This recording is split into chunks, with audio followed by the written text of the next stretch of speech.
Hello everybody, welcome to the stream. Hope you're having a wonderful day. It is Friday, my dudes. It is Friday. Let's get it. Let's get it. How are y'all doing? How are y'all doing? Hello, yes. Oh my god, Barry. Yes, yes. We are doing this. We're doing Emote Friday today. Yeah. Yeah, we're drawing some emotes.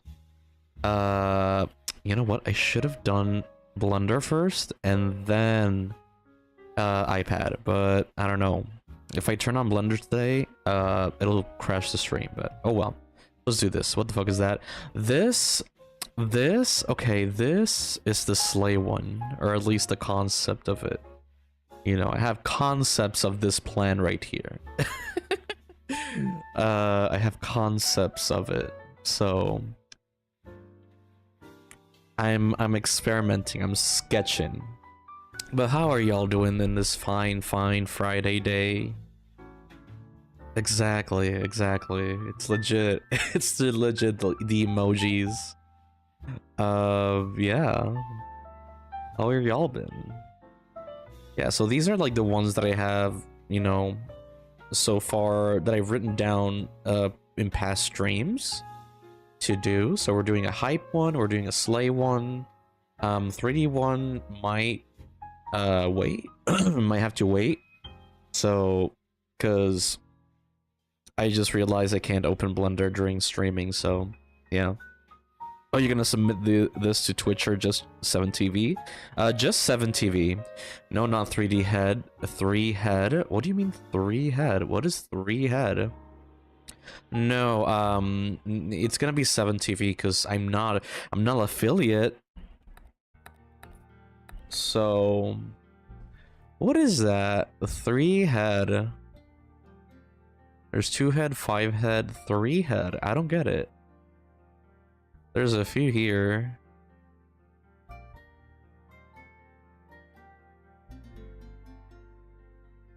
Okay. I'll do it then. 3 head. Let's see, open layers. Let's see. It looks like a stereotypical UK dude. Wait, this is the stereotype of UK dude? I thought this was like the stereotype of like, you know, Bill Hilly, or whatever it's called. What's the word? Hillbilly, yeah. I didn't know this was like a stereotype for British people. Nah, hillbilly, Kokona? What the hell is Kokona? Let me see, Kokona. Oh, yeah, I see it. I see it with the cap. Okay. Yeah, let's actually... let's go for 3 head. Yeah. Let's see. 3 head. Let's see here. Okay. So, 3 head. Let's see.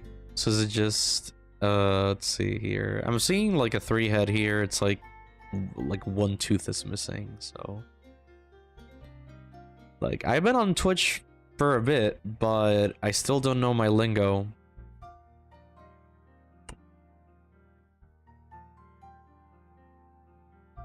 I still do not know my lingo.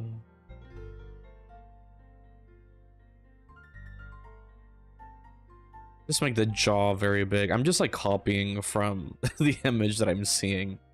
Like let me grab you the image that I'm seeing. Just copy image and then let me just post it here. I'm thinking of doing the hype one like the Elmo that you see here, but yeah, this is the 3 head? Is this the 3 head? It's okay, I'll guide you. Thank you. Thank you. Yeah, that's 3 head. Okay. This is 3 head. Let's see if I can get it. Yeah, it's been a hot minute since I've worked in Procreate on Twitch. So Also, while we are at it, add 5 head. Let's do it. Let's do it. I actually like a 5 head. I also like 2 head, but let's keep it simple. Let's keep it simple. Let's see. I feel like this one can work because I do have a massive forehead in real life. Okay.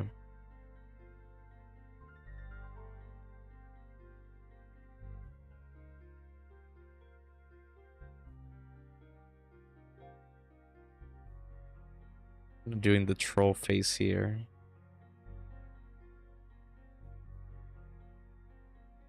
Let's see.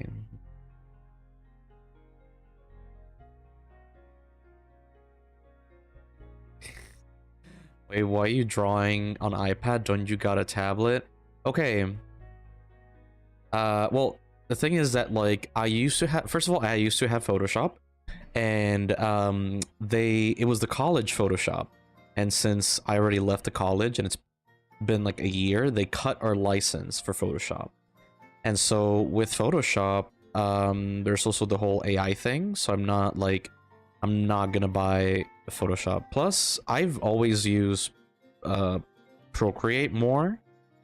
So it's the one that I like the most, personally. Just the way like the workflow, like my entire thesis was done using Procreate. So that's why I prefer going for Procreate.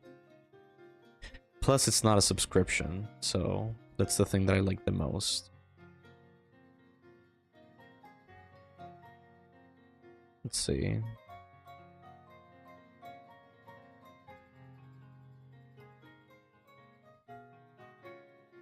It's gonna make this chin so big. But yeah, plus I love drawing on a tablet more than using the little tablet, little Wacom tablet that I have, because I can actually, you know, draw on the thing that I'm on the screen directly. So it feels like I'm actually drawing with a real paper and pencil.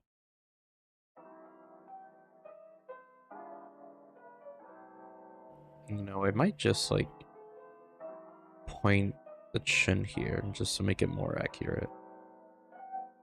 I still can't believe this is like the stereotype for British people. I don't know. I've seen some reality shows though with like British people where like I see them sometimes they look very I don't know, like there's like old reality shows where they put like some trashy looking like you know, people, but I never knew this was like a stereotype or whatever.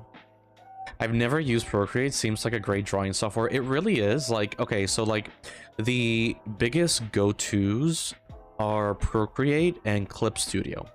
And now there's like Affinity, but I use Affinity for as like a substitute to Illustrator, because that's, you know, since they took my Photoshop away, they also took, you know, every Adobe thing that I had. So that's what happened. And so yeah, and I used to use Illustrator for the iPad because I liked, again, same reason, I loved using it. And I also use the Illustrator on my computer sometimes for like other stuff, like stickers or just graphic stuff that I can just use a mouse with. So that's what happened. But again, I was always like a Procreate kind of guy. Like I never liked using Photoshop because it always felt very clunky as well. Like things got slow. Sometimes you would get some lag. But Photoshop was very useful to making GIFs. That is something that I would say that I miss about Photoshop.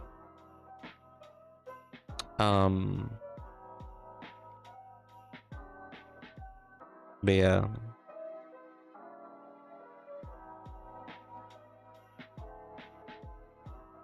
But yeah, the good thing about Procreate is also, I said this before, right? No, I didn't. The good thing about Procreate is that it's not a subscription service. So you buy it one time and it's like, I think less than 25 bucks. I don't remember, but yeah. I tried Medibang. You tried Medibang or Clip Studio? Never tried Medibang. I tried Clip Studio a little bit just to make the GIFs.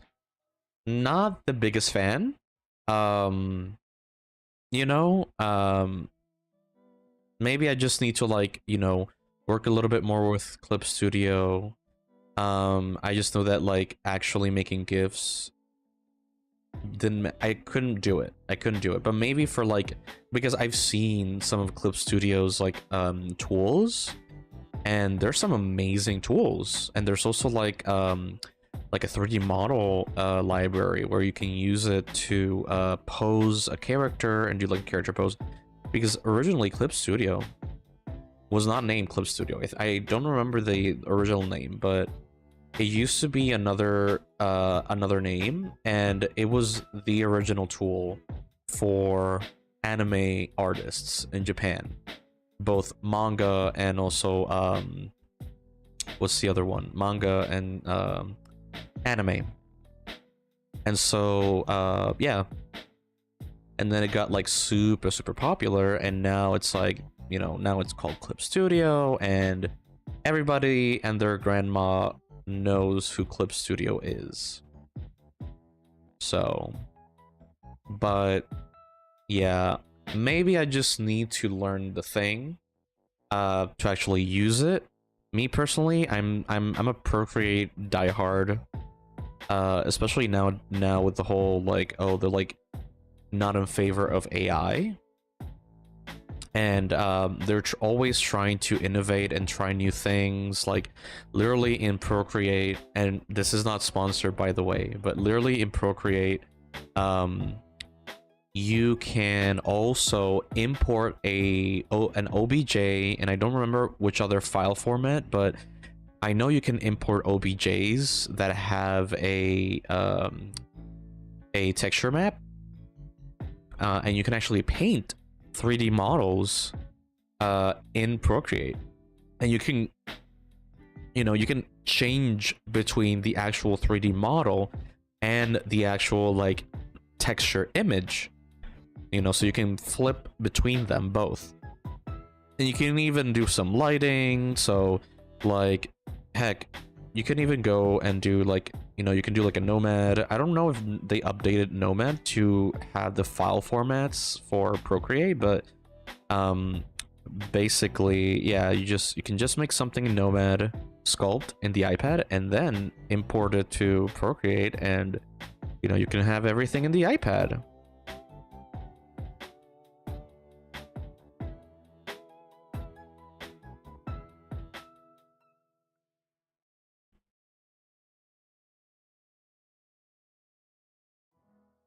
Let's see.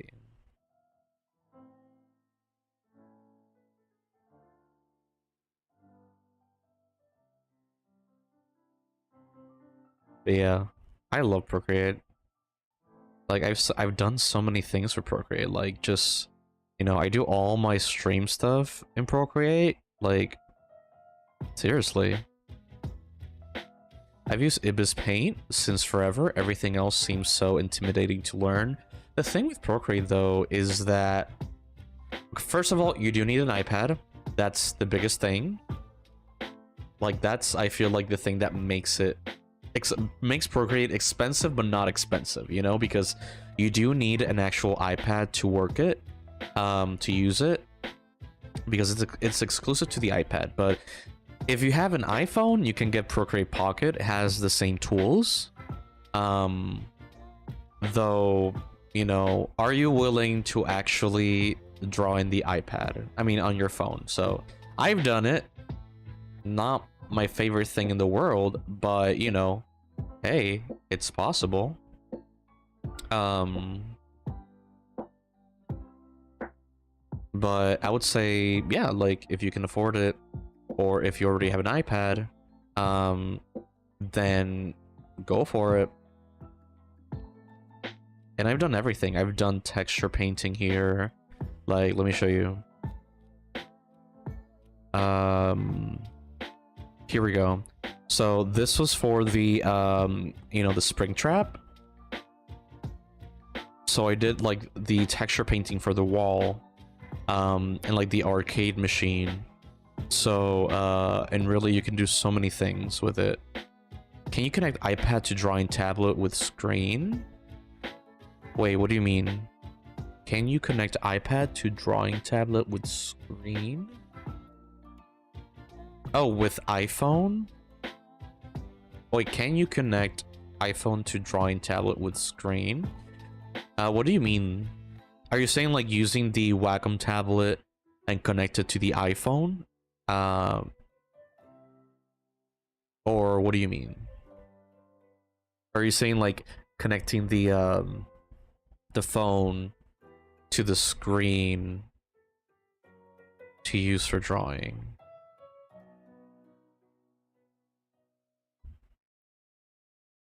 No, just taking a screen drawing tablet and connecting it to iPhone.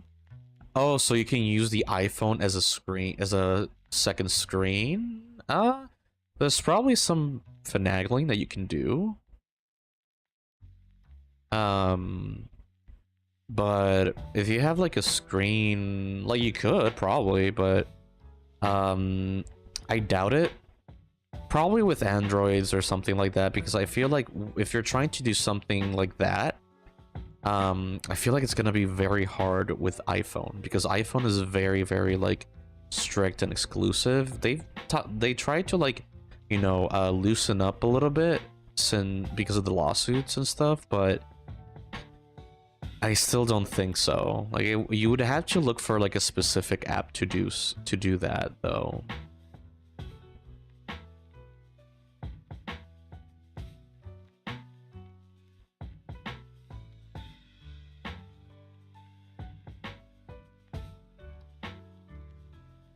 See something.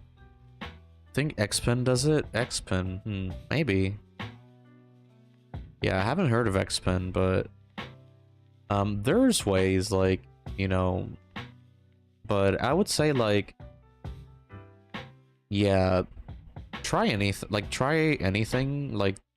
just try anything, you know. If you can actually draw comfortably on a phone, then go for it.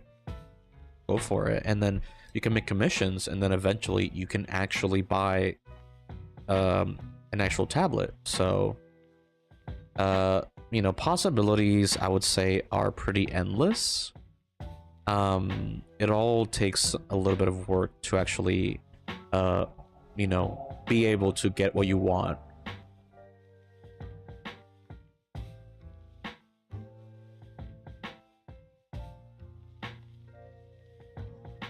Like, if you can draw, you know, in Procreate Pocket, then go for it. Heck, I feel like the easiest thing you can do in Procreate Pocket would be pixel art, because I've tried it, and it's super easy to do and super fun to do. So if you can do it, then go do it. You know, you can do a little bit of pixel art, do some pixel art commissions. Also, it's very relaxing, so it's like you're waiting in like a, I don't know, like a DMV or like a doctor's office, and you're just like sitting there just tapping away on the screen and making some fun pixel art. So, you know, just have fun with it.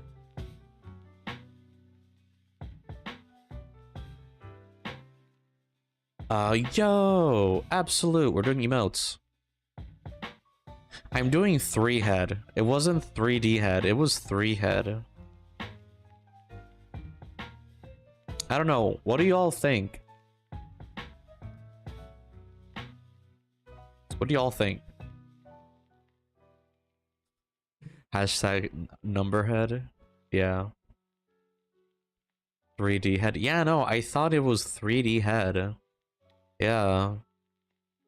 But yeah, how does it look, guys? Does it look like this one? It looks epic. Who was the person from Europe in the stream?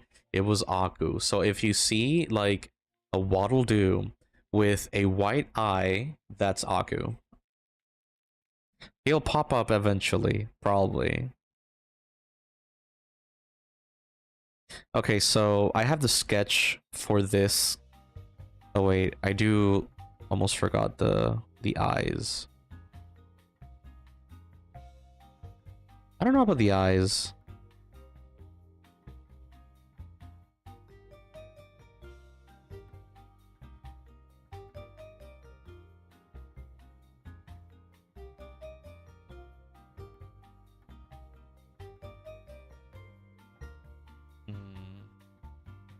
Does it look better without the eyes?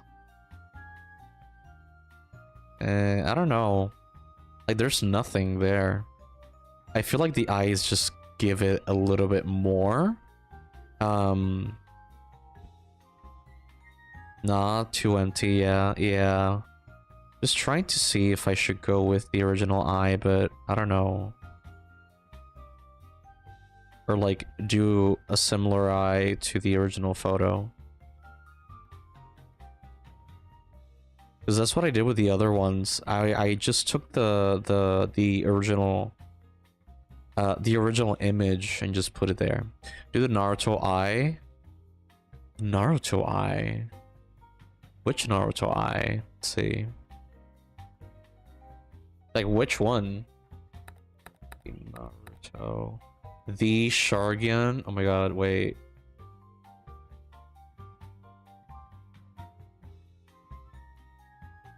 Okay. Shargian.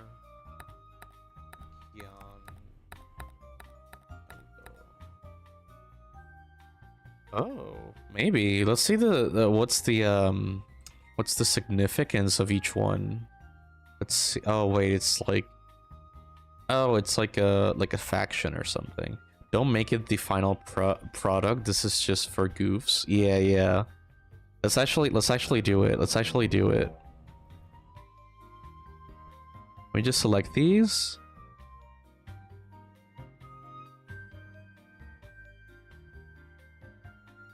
Let's see this.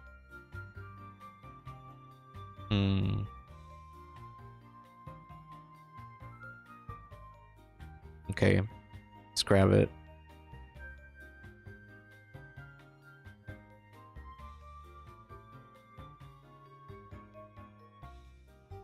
Let's see. Do the eye dots? Oh shit, wait.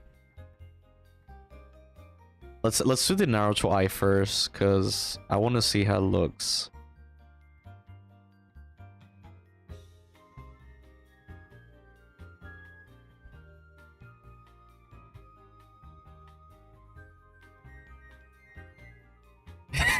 And then just see how I fuck up the other eye. Because it's always like when you're starting out and you're just like drawing random anime eyes, it's always like that. Just you make one eye good and then the other one is like shit.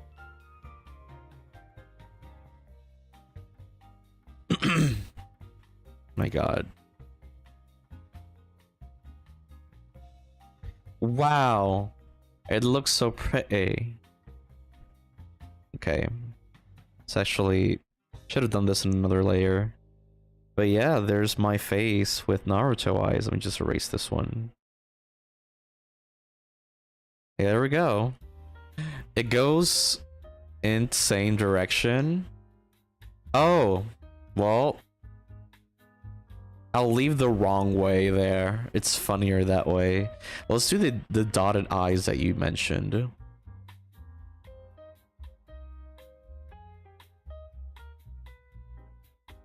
There's a vibe here, wait. There's a vibe here. There's like... it just gives off... stupid. You know? I feel like that's the vibe that I might go with. Yeah. Because then you have... let's see. Then you also have like, you know... going on both sides. What are we thinking, guys? Like eyes apart? Or normal, like that? Can I actually do a poll? Let's see.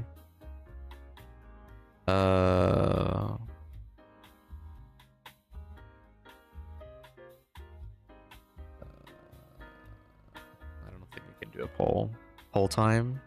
Okay. Hold up. I'll just do normal. Valid parameter. Yeah. Okay. Let's do that. Okay, so let's just duplicate these. Right. So we got this one.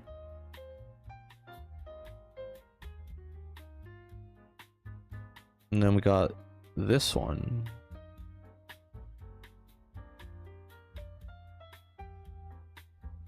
Let's see. Animal eyes, wait, so you stream from iPad 2? Yeah, so I use this program called Air Server. And you only have to pay once. It's like 20 bucks. And it's not a subscription. And you can just stream from your iPad. Let's go. This is A. Right? And this one's B. So, y'all tell me.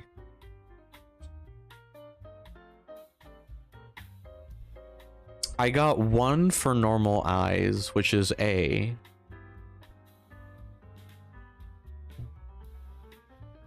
Kind of look like Murdoch from Gorillas. What about if the eye is a little bit bigger? Like a circle? The eye bigger, let's see. B. Okay, let's do that. Let's try that out. Let's just bring all of this together. So wait a minute. A dot, I mean, make it bigger. Okay. Wait, let me do it. Let's do another one here.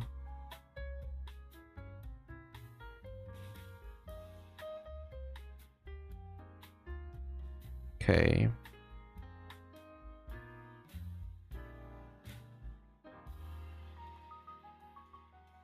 So we have that. And then got this one. Let's duplicate that.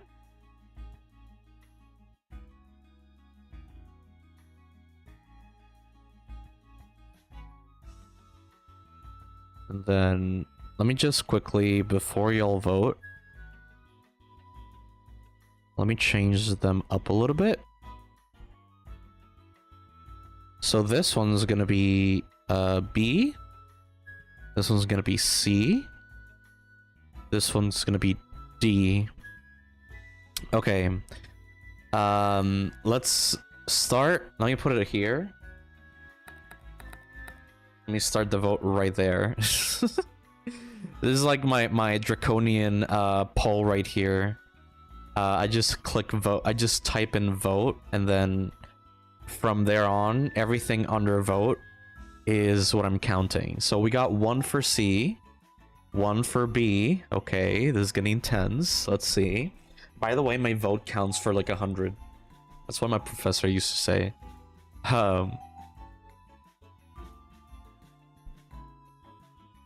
Let's see. Which one are we voting for?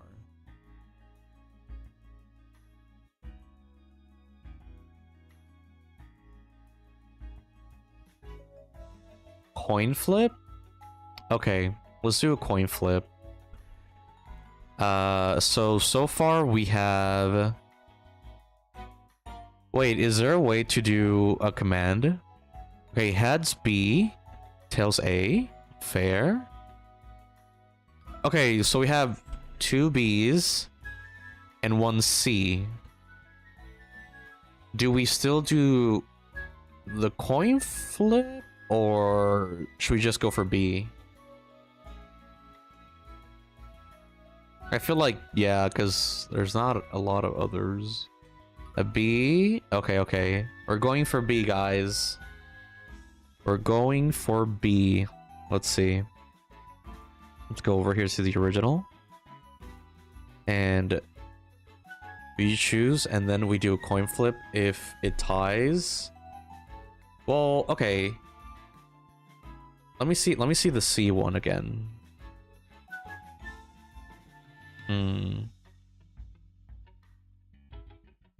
Yeah, I can vote. B reminds me most of The OG picture? The OG picture. Wait, do you mean this one? Oh wait, you mean this one. Yeah, that's true. Yeah. Yeah, I think we can go for B. Okay. We're going for B, guys.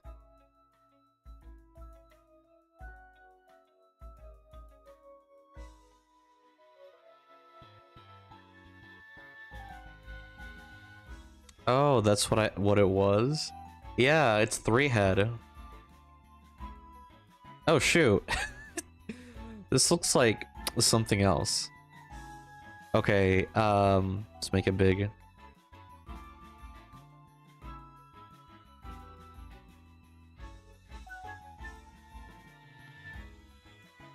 Let's see. Let's actually do it with this.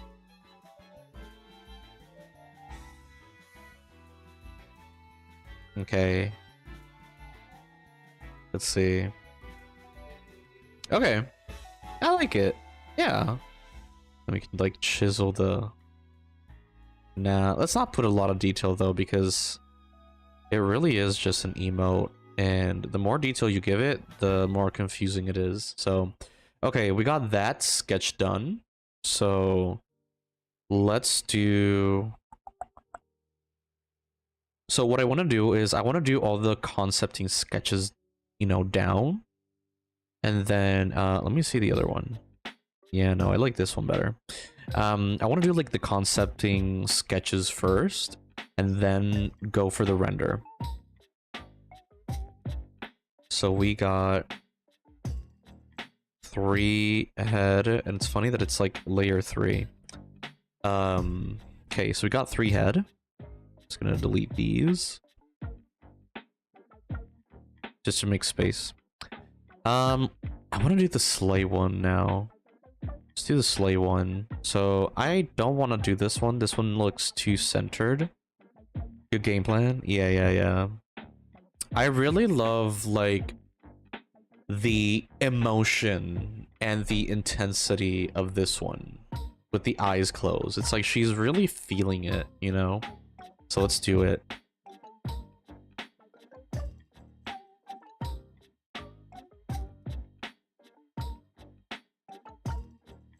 Let's do it. Can we get a sleigh in the chat? A sleigh raid in the chat? I have a few sleighs in the 7TV.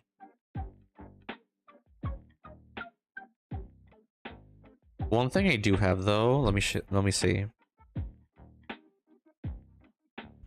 I do have the actual hands. So we could try putting hands later, because I saw this one that had like the hand covered with like with the hoodie. So we might try it if it works or not. Sleigh, yes.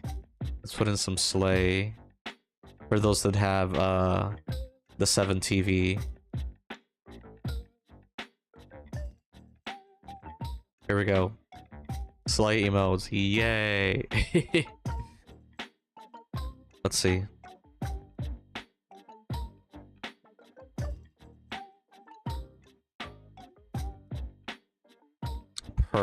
Yes.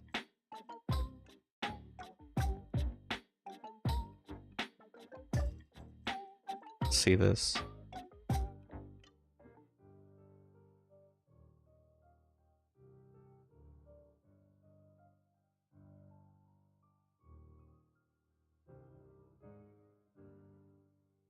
Hmm.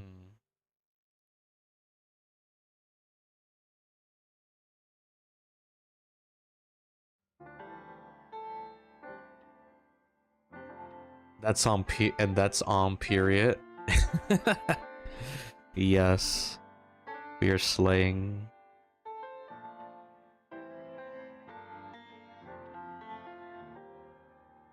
Let's see this.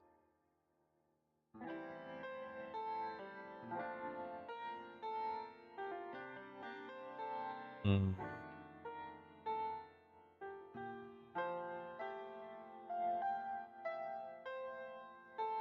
Shoot.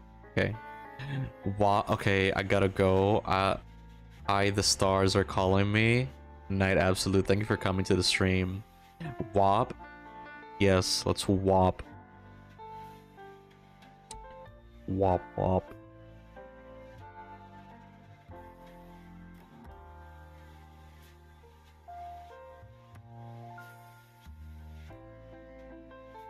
Let's see here.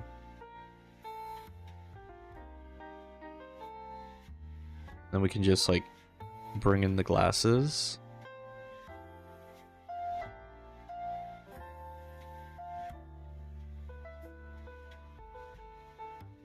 Let's put in like a tiny nose. Yeah, tiny nose. Oh my god. I don't know why, but it's starting to look like Jinx from Pokemon.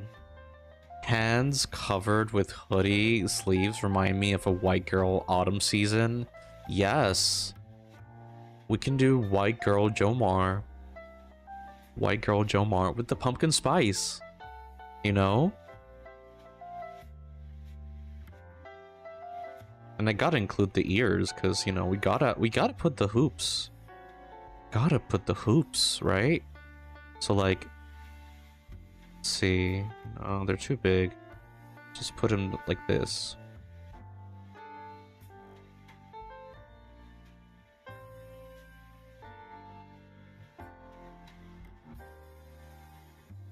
Pumpkin spice latte. Yes. Yes. Yo, that could be like a fun idea for Wispy though, because his head is a pumpkin, so we could do something with Wispy.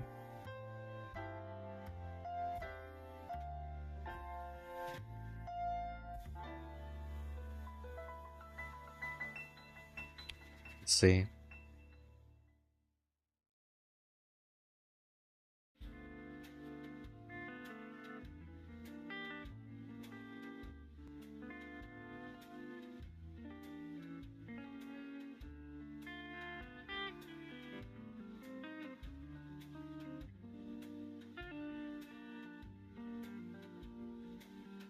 The fact I have those same pair of hoops but smaller in my jewelry box.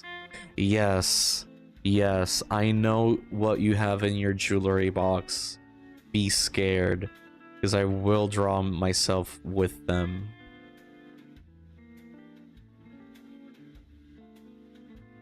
Let's see here. I'm scared. Good. Good.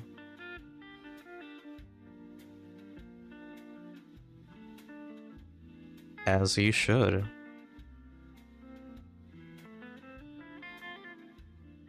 I might do some like iterations with the mouth though, because I don't know. I feel like I can do, because I'm trying to emulate. I'm trying to emulate the mouth shapes and the expressions with my own mouth. And I got some expressions of my own that I would like to do, because I can give some, like, you know, some type of expression, and there's like people that like sometimes do like memes of my face, which that could be a thing for like the Discord, but like meme face, which, because I'm actually my friend's Discord, some of the emotes or emojis that we have is literally some photos of me in graduation.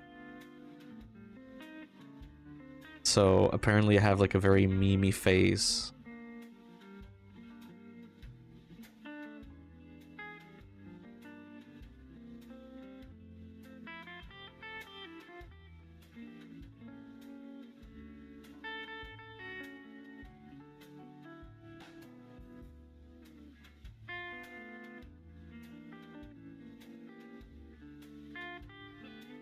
I do want to add a little bit of sparkle here. So let's add a little sparkle.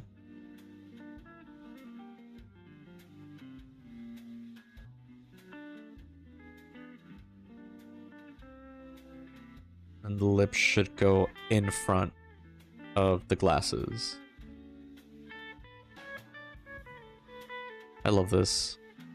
I'm actually like, I feel like I'm really getting it here.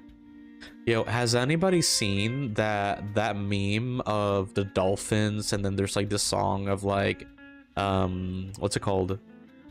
I just want to be part of your symphony? Yes. So funny thing, Pokemon did the meme.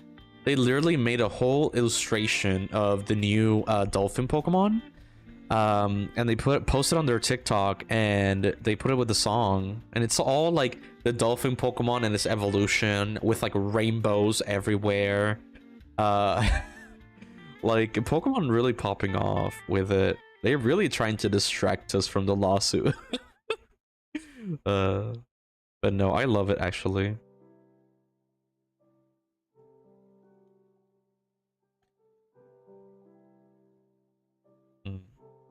Hold on a minute. I'm trying to see which side is my hair here. Okay. I just wanna be part of your symphony. Yeah. I love it because like one time I actually like, because every time in the morning in my homeroom I just write down, like every Friday I write down like, oh, like it's Friday, you know, in like big letters. And so one time I did like that with the dolphins and rainbows in the board. And like what I love is that people got the reference. So today I actually did like a sleigh face and a and like a little like cutesy, you know, big eyes looking up at you, like puppy dog eyes with like the two fingers touching each other.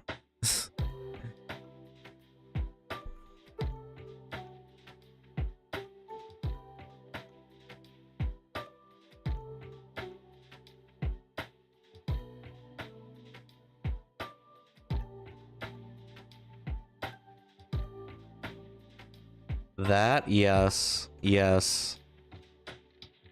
I did it. I did it on the board. And I also did like this, like the you know, the sleigh face. But like they erased it though. They erased it.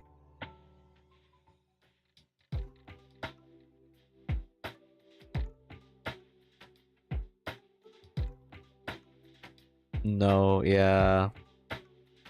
Oh well, either way, they depend on me for their grade, so I won't do anything to their grade.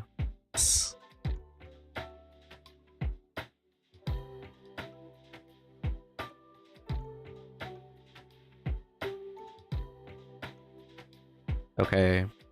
This is getting way too good. I want to do the mouth. I want to do the mouth. I want to do iterations of the mouth. So let me just duplicate that one and erase the mouth a little bit. So let's do this. Let's do this part over here and the cheek, the CalArts cheek. That's funny. I still remember the whole CalArts style debate. Okay.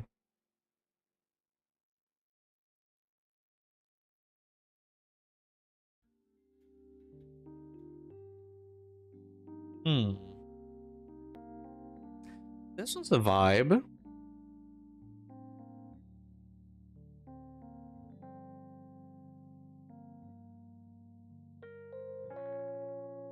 Like just moving it a little bit over here.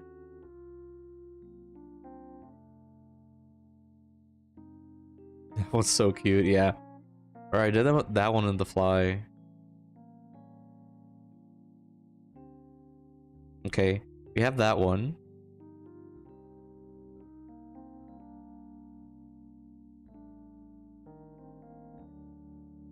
Let's see.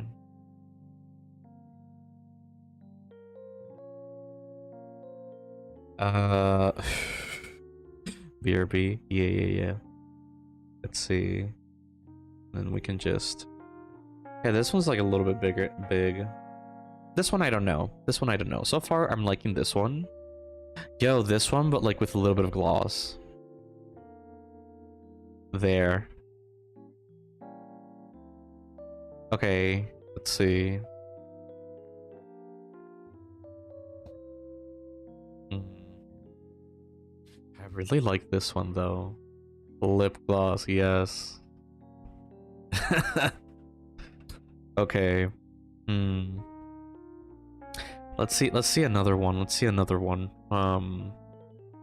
me see the let me put here Slay.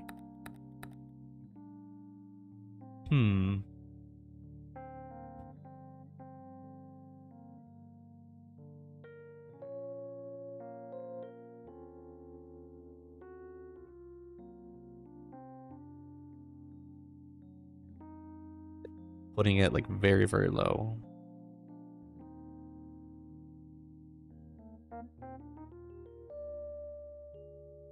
Like a lowly lip.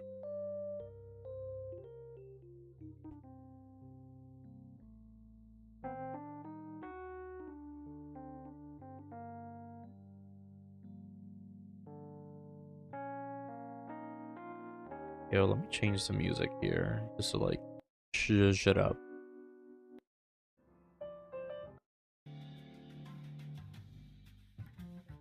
So sassy? Yes. It's so sassy. Okay, wait a minute. And we can leave it for now like that. Okay. Oh wait, with like the... No. Hold up. Like the line like that. It's giving a little bit of Maggie Smith. Rest in peace, my queen.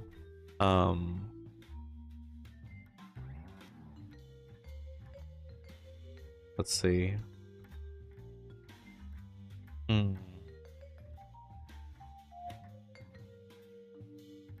I don't know. It's like this one is giving like, you know, the spirit is, you know, in me, like oof, like it's judging and just oof, like that sound. I just hear the sound. But then it's like this one's just like pretty, like in Gumball, like pretty. It's a tough choice. It really is. And also, I just love this one because the mouth just looks so good.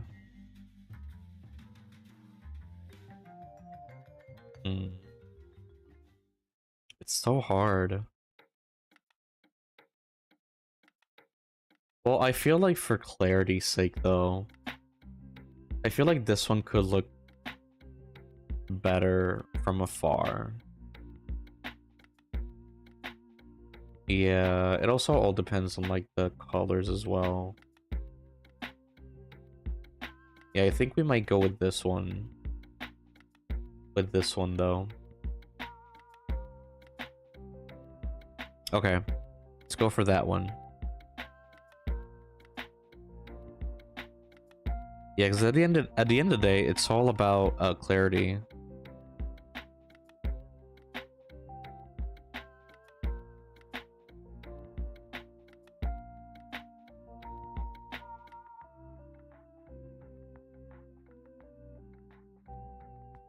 Okay, and then what am I missing? Gotta do the hand.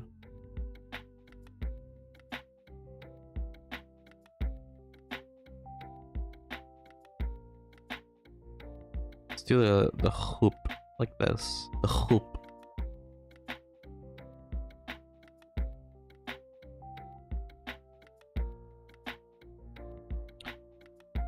Let's see here. I almost forgot about the hand. Yeah. I know the face is very distracting. I get it. It's a vibe. So like this is the before one. This one's just graceful, you know? Like I'm just going into the club And then this is my face. I'm just walking. Let's see here. Oh, should we do the hand? Let's see how the hand looks.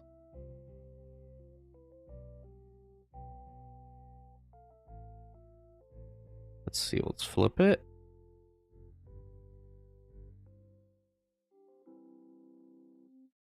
Nah. I like the one over here. Graceful Sleigh. Exactly. Yeah, this one can be called Graceful Sleigh. Then we can just lower the opacity there. It might be difficult to do the hand though, because it's gonna be like in a very like busy part. Let's see if we can just do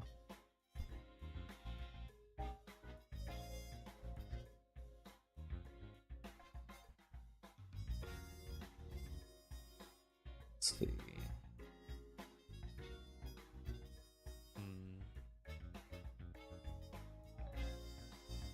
More so over here.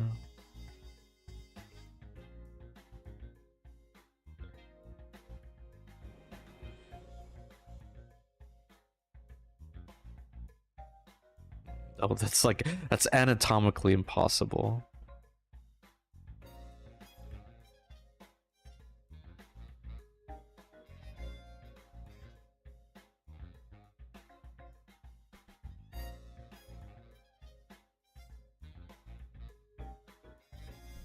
I love the chunky hoops so much. Totally not biased. Yes, totally not biased. We love our chunkiness here in this stream. Let's see. Gotta put the thumb here. Period.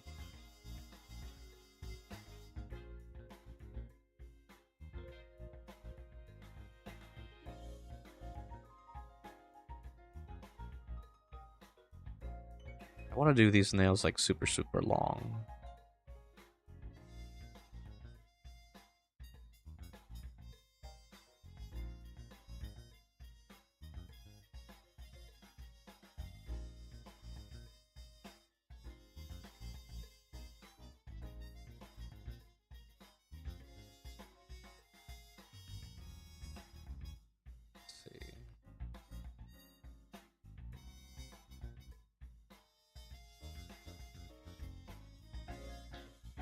Actually put the hoodie like further up, kind of like in the drawing.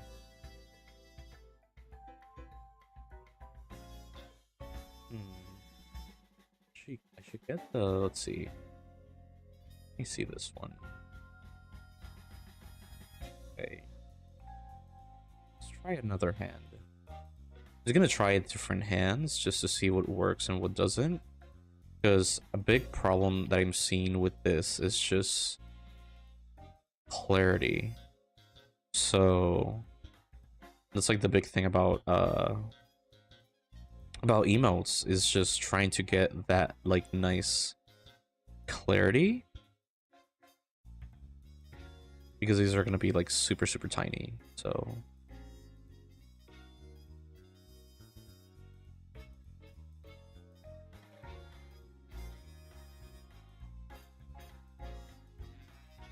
let's see. Yeah, so for those, you know, asking yourselves, hey Jomar, how do you do hands? Well, here we go. There you have it, right? I mainly just separate into shapes, and then I try to like polish it.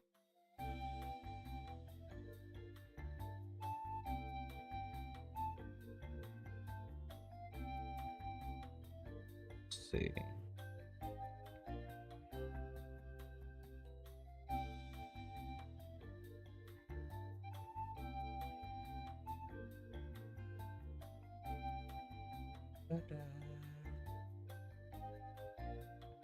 At least I can draw them better than freaking AI.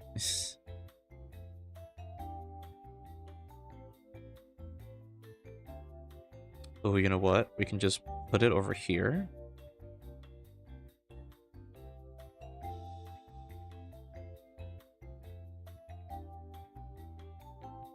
This is making like a little bit of a tangent. Just a little bit.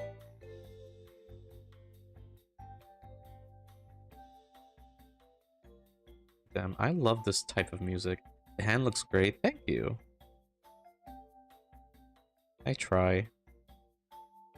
I love this type of music because with like the xylophone and like that little flute, it really brings me back. I love how a lot of DS games had that those instruments.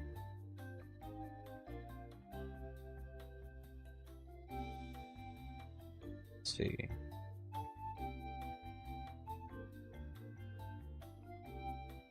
Where is the okay? So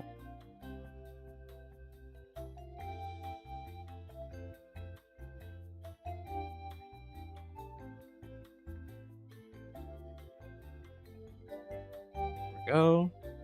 Yeah, I feel like the hand looks really good. Damn, I'm proud of this hand. See if somebody tells me it looks like AI. That would be funny though. That would be funny. Let's see. You know what? We can just flip it.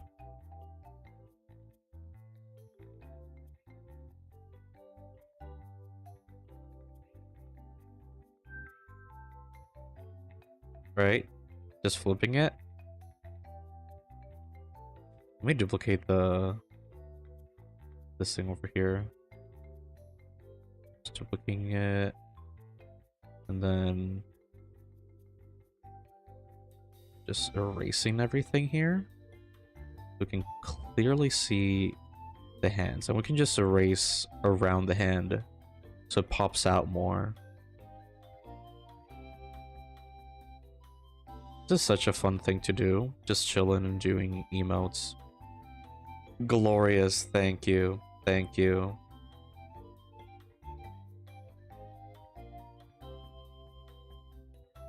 Okay.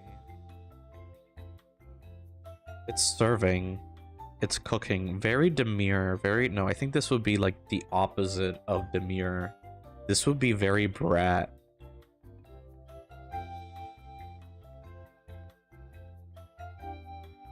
Very cutesy.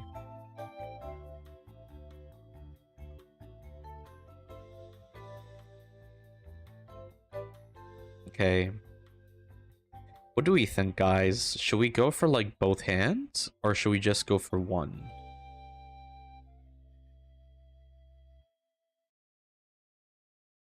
I feel like it's still pretty clear if you look at it from afar. Yeah. Like if you look at it, right? It's kind of like more or less this is like I feel like this is more or less the size, right? Um just need to like make these a little bit bolder.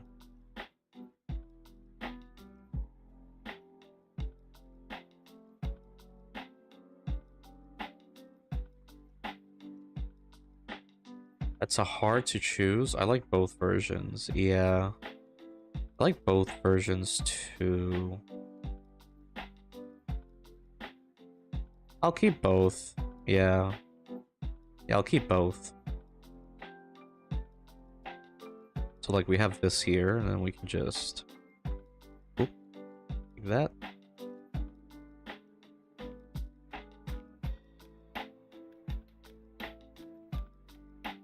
Just make it thin. You know what they say?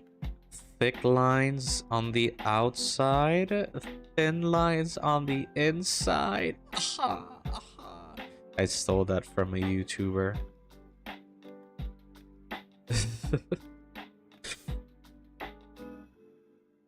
They won't mind. Imagine if they like copyrighted that phrase. That would be funny. Then get into like legal trouble. It's gonna be very awkward because they're from Portugal and I'm just here.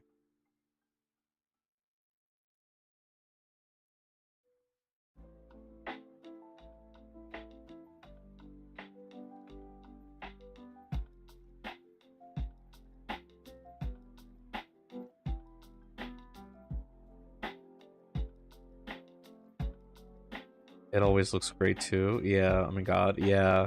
Do you know who I'm talking about? Do you know the real brain rot twitchers like me will understand who am I referencing? Oh wait, I almost forgot.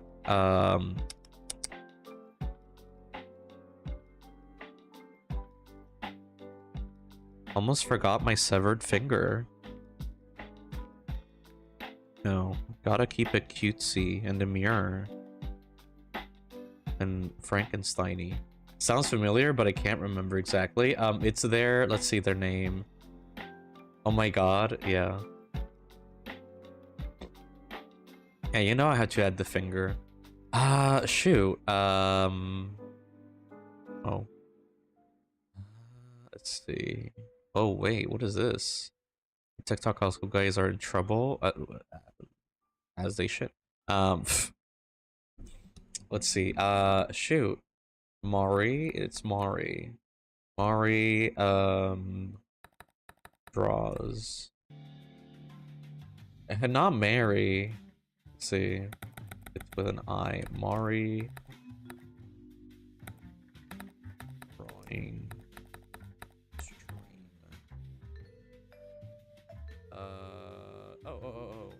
Yeah, Mari-kun. Mari-kun. Oh, yeah. hi. I didn't see you there. Great. Okay. So Mari-kun is an amazing streamer and artist. So this is their YouTube channel, and it's very cutesy, cartoon, like anime, chibi, very graphic as well. Because they said that they studied, okay, they first studied chemistry, and then they went for graphic art, graphic design, and they even do thumbnails for, I think, this guy, the Pokemon dude. I forgot his name, but he has like the white hair, spends a lot of time with Jaden animations. Forgot his name, but yeah, if you like cutesy, cutesy chibi, she'll be awesome to look at. Oh, her, yeah. Her art style is so cute. I love her art style. Yeah, it's amazing for merch, and I really want to, like, you know, be as simple as hers, but, you know, still have that wacky and kookiness from mine. I think the peak that I've reached with my 2D art, for me, for like what I want to do with my style, is this this drawing that I made of my character. Like, I love how, let me do a close-up, because it has to be like a close-up here. So I love how crooked it looks. I love how, you know, curved but straight the lines are. I don't know, jagged. And I love the lighting. The lighting is very similar to what I use for, you know, the similar lighting that I use for my 3D stuff. So I'm keeping with the brand, and I love how I also kind of do this kind of like, you know, Sonic 2000 Sonic look with like the airbrush, and then this like high, like super bright rim light over here. Yeah, I feel like I've gone, like, this is my peak with what I would love to have for my style. And it's easier to make than what I've done before in the past, you know, because like, you know, my past work has always been like very rendered, very painterly, but it takes too long, and so I've drawn myself once, for like a senior year portrait, which, you know, completely different style. I mean, not style, but just concept. But that one was painterly. This one is much more like a little bit graphic, but like cleaner. I love the airbrushy look, because the airbrush look is something that's very hard to pull off. Mainly because if you use a lot of airbrushing, it'll look very digital.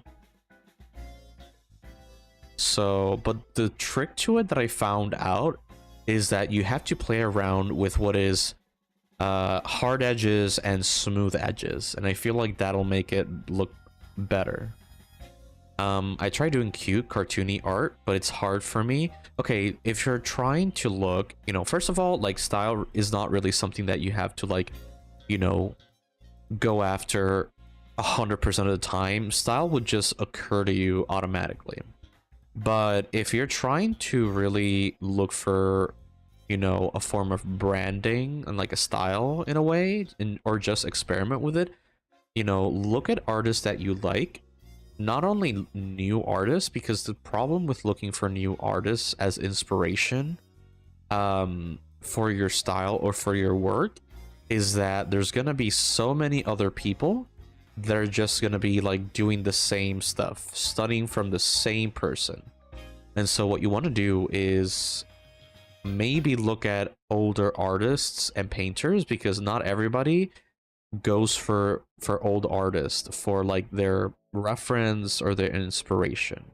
You know, that's something that they've always taught us in college, is that try going for more unique or more forgotten, you know, artists from like history and get your ideas from them. I know a lot of people go for the JC Leyendecker look, because for those that don't know, JC Leyendecker is a menswear advertising artist. He's an illustrator, period, but a lot of his work was for menswear. The funny thing is, he was pretty, he was pretty like, he liked his male model. He drew them like extremely well. So if you know, you know. But basically, yeah. And so the thing that really made him stand out was that the way that he shaded was super graphic, and the way that he would draw the shapes of a human were, again, very graphic, very stylized for the time. So yeah, and I seen a lot of people trying to like go for his style, which is not that bad. And honestly, if you want to do it, go do it. Maybe you look for some inspo, but like try mixing it with some other artists that you've seen, because the problem is that people just stick with one artist, and then they just don't go for any other artists to like mix and match, and experiment with the style. So for me, I know that part of like the things that I've seen from media that I love to get this style right here in the reference was, anime like Panty and Stocking. I've also looked at stuff, I don't know, like Looney Tunes, and a lot of old like 2000s Cartoon Network as well. Like that's like the vibe that I love so much. And I've also noticed a little bit of that Beetlejuice animated series look, where it's very shape based. So like if you're trying to look for like, a style or something, or like people to like be inspired by, what are some artists that inspire you that you're trying to like be similar to but not copy, basically. And I know that there's like a podcast that has touched this called Proco. The episode is called something about choosing your art parents. And so basically our parents are just that. They're just the artists that you follow, that you love, that you try to like use as inspo for techniques, or the way they draw, or anything really.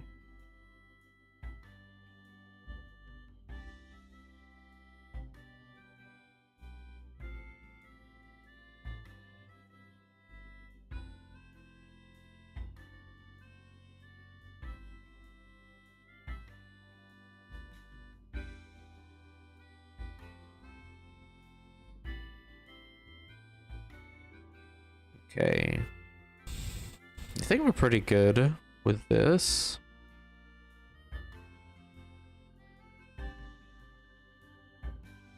So I think... Okay, we got the sleigh. We got the sleigh. So let's go in and work on the others.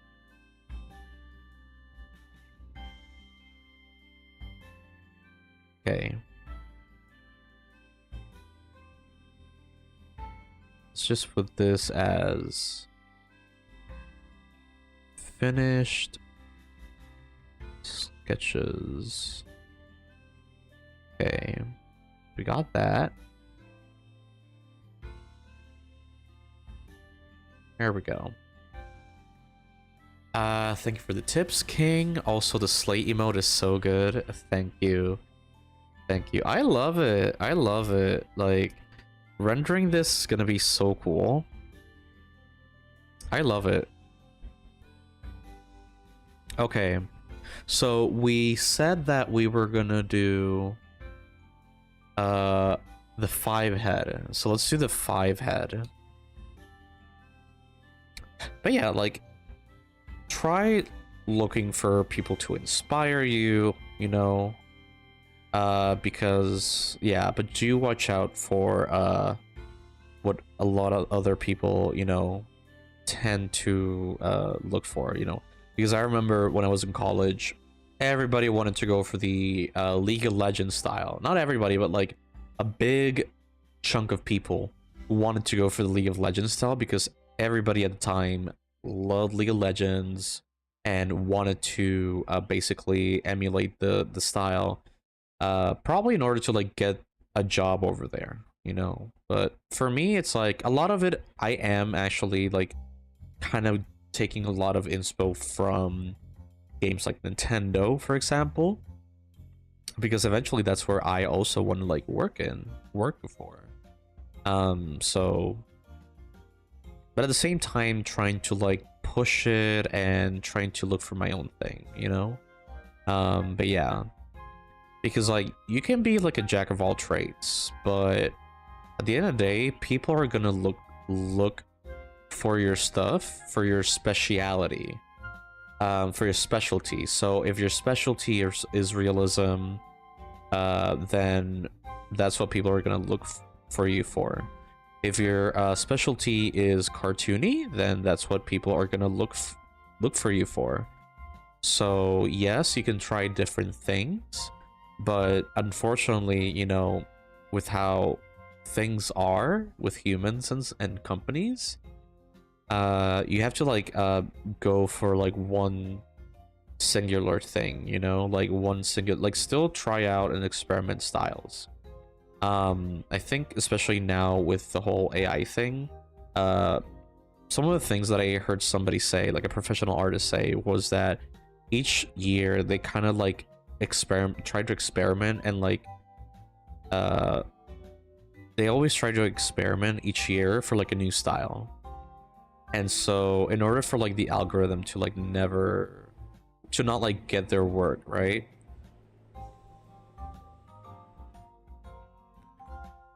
but you do you, like you try to look for ways to just have fun and experiment.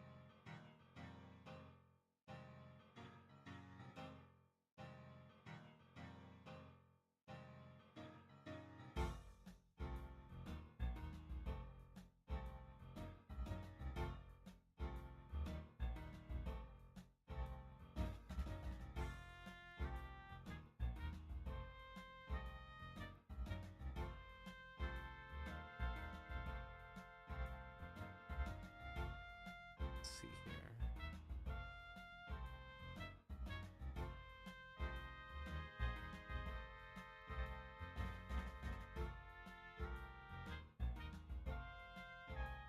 I love the painterly style so much, but occasionally dabbling into cartoony styles is fun to try to learn.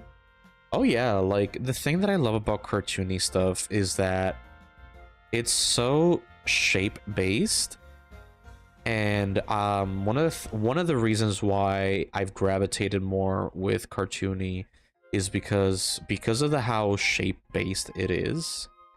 Similar to, like, you know, shows like Powerpuff Girls, Dexter's Lab.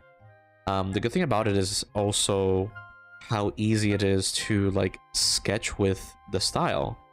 So let me just go in and show you a little bit so that you can see what I mean. So, like, for example, let's see.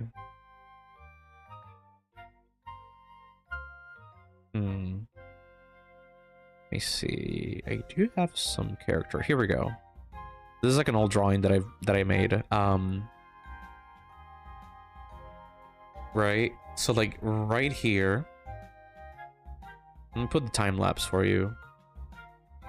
So, yeah, like right here, I'm just like starting with shape, like just blobs, and just carving it out, erasing it, and like seeing what works, what doesn't, and then, you know, I go next. And it's super fast as well. Like, the thing with what I found is that you find your style not only when you experiment, but when you look for shortcuts. So, like, right here, I have this shortcut for sketching, which is just use blobs of black paint and just erasing and carving it, similar to sculpting. And that way I can get like a more unique silhouette and a more interesting, you know, and more fun process of drawing. And really, when you're designing characters, vehicles, really anything, silhouette is, like, I would say, there's a lot of important things when creating a design, but I feel like since clarity is the most important thing, in my opinion, I would say silhouette goes, like, would be top of the list for me. You know, that's why you see, if you look at the old Pokemon anime, you see that they always play this little game before going to the ads where they show a silhouette of the Pokemon and they're asking,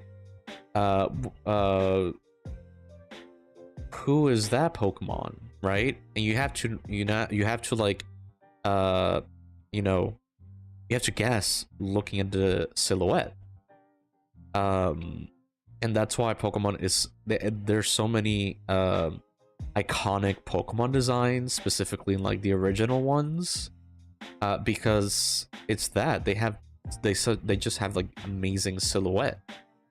So, and I think the thing with cartoony is that silhouette is very important for cartoony. And another thing very important for cartoony is also symmetry and asymmetry, because, you know, you can use symmetry for, like, a cartoony style. You know, it's, like, not a no-no. But if you want to go like for harsher cartoony or, like, more exaggerated cartoony, I found out that going pretty asymmetrical with your design really helps with the cartoony feel. Because just look at a lot of Looney Tunes cartoon characters. Most of it is very asymmetrical, like their pose, their designs, especially like contrapposto, which is that shift of, like, that alternated shift of the hip and the shoulders, where, like, the shoulders tilt one way and the hips tilt the opposite way. And so really, again, when you're going for a cartoony, rule of thumb, asymmetry, like, works best, at least for me. And you can really, and that's what you can see a lot of the time, for example, with Tim Burton, because a lot of his inspo comes from German expressionism. And the thing with German expressionism is that they always use these, like, very geometric and warpy shapes to convey, like, darkness, madness, you know, creepiness. And he grabs a lot of that for his movies, specifically for, like, stuff like Nightmare Before Christmas, Beetlejuice, really a lot of those. So yeah.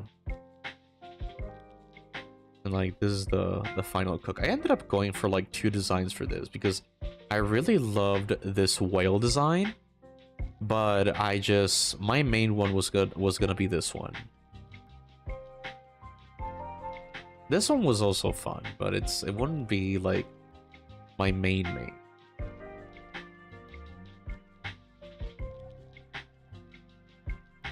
But yeah. Let's see. Where is my thing? No, that's not my thing. Twitch. Here we go. Also, for anybody that saw the thumbnail, I love this. I love this. I had to do like a quick thumbnail for that for the YouTube.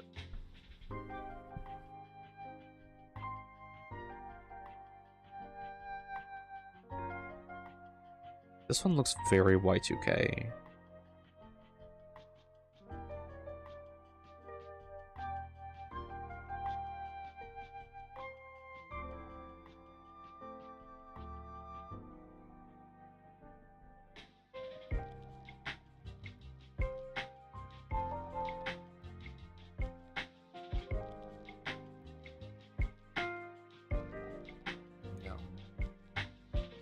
Thank you for the info. Yeah, sure. Anytime.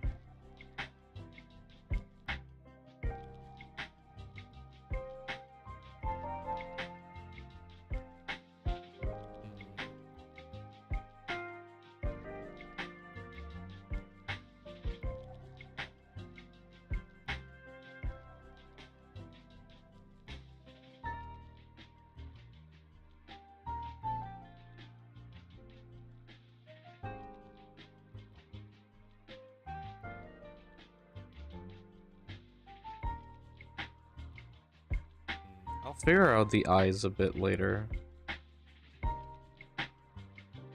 Let's just do the hair.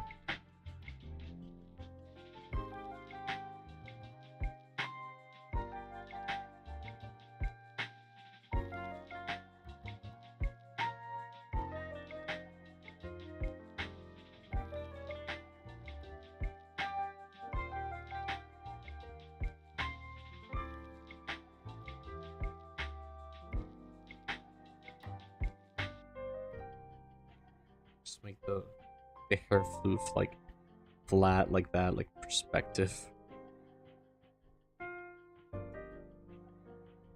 Yeah.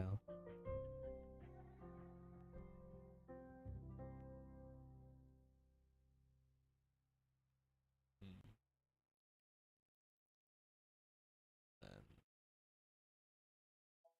the hair like that. I'm really feeling this one though. For now. I don't know. It's mainly the eyes.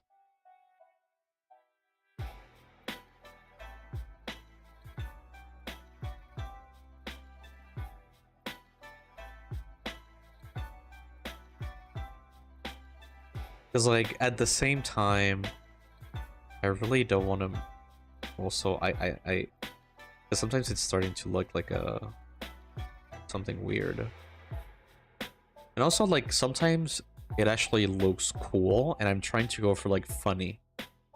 So, it's the tricky thing of just trying to get a vibe from it, you know?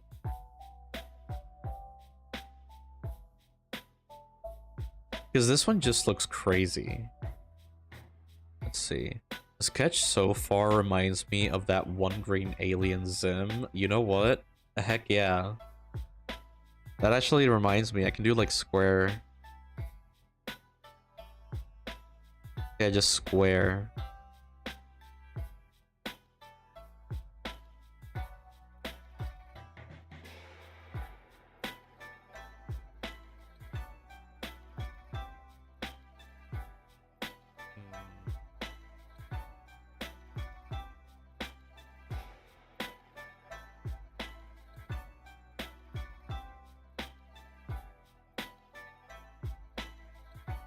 No.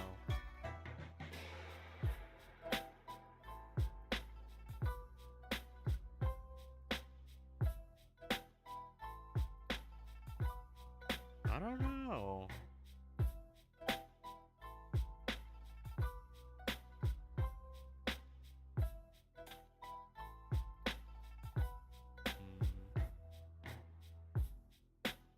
Like big eyes.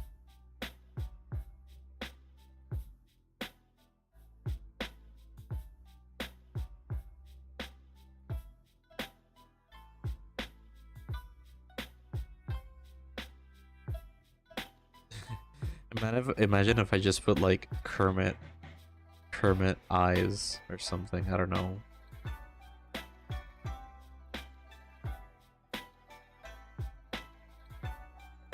It's also the mouth. I don't know. Let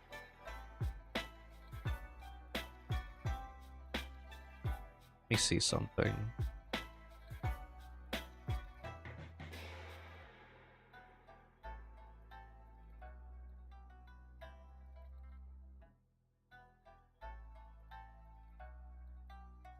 But the teeth just makes it look cool. Oh, that one makes it look cute. It's the type of teeth, man. Like, it all depends. Oh, let's see if I can just make it derpy.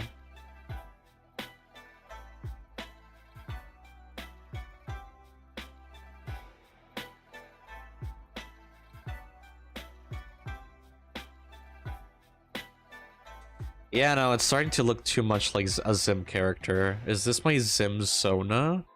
This like big brain dude?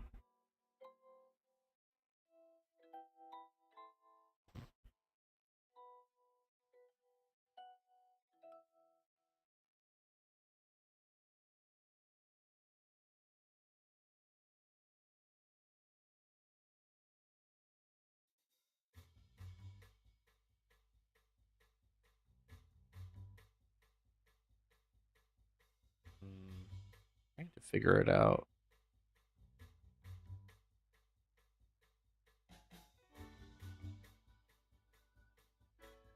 It's making the nose bigger.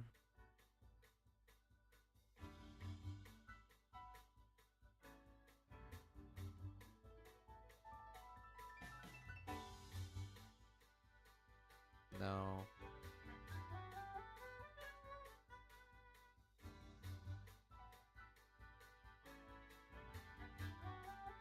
It looks too cool though.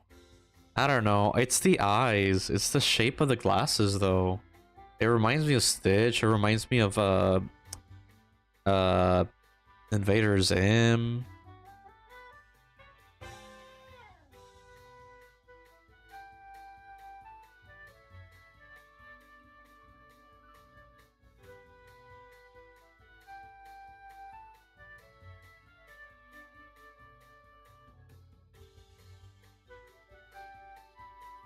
No, this is getting into some dangerous territory here.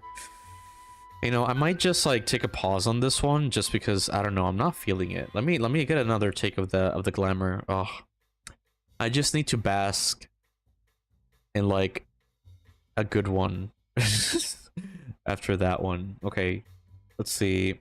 Let's do the hype one. Let's do the hype one. So for the hype one, I was like, what if I do the Elmo? The slave one really is peak. I know, right? Let's see.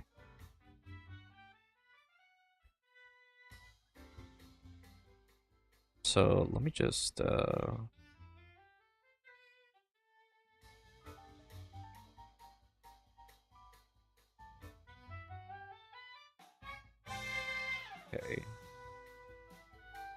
So I took this one for reference, where like I really wanted to make it shake a lot.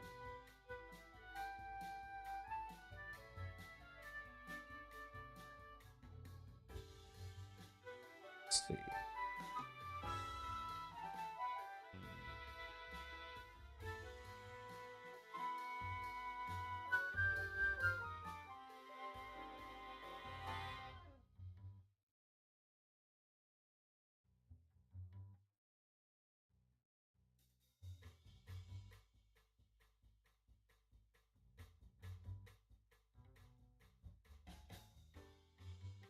Let's see here.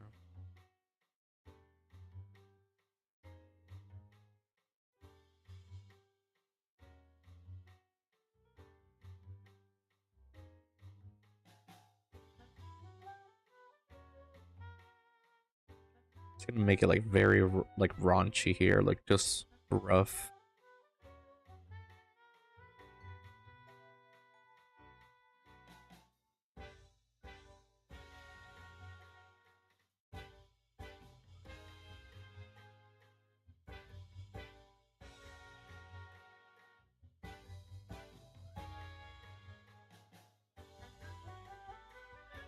Hold up.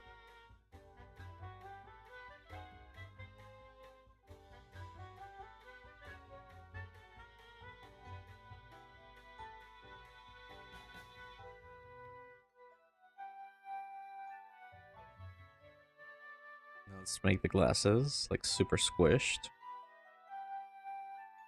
That.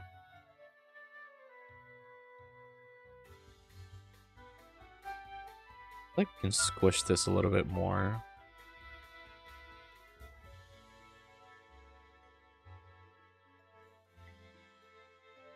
Just like that.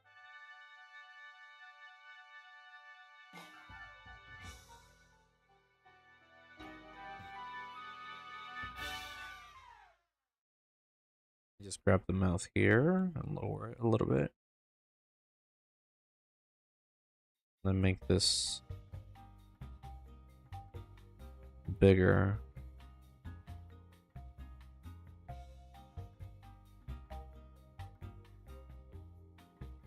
Okay, I'm liking this one so far. I'm liking it.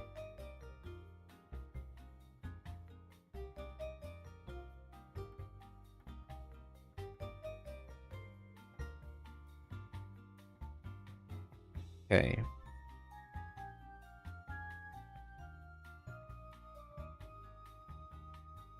Ah. I have a friend who actually did their senior portrait of themselves as a Muppet. And so like their whole thing is just Muppet and it's funny. I love it.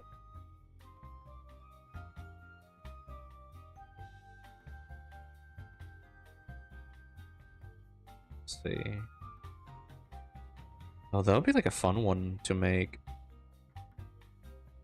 Which reminds me, like, there's a game that I played when I was growing up for the DS. It's called Legend of Starfy.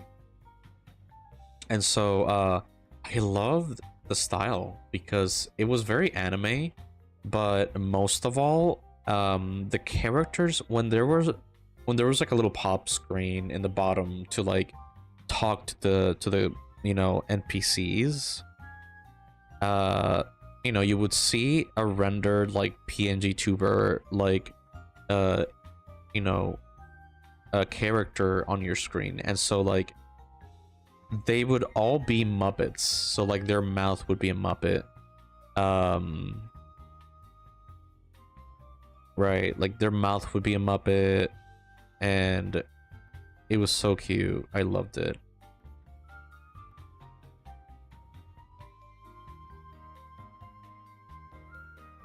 I feel like this hand, this would be the hand.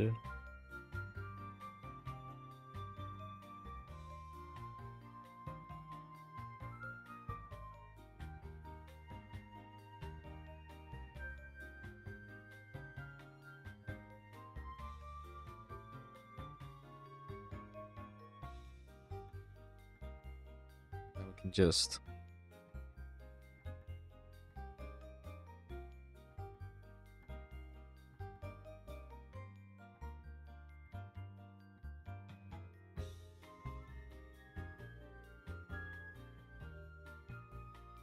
see.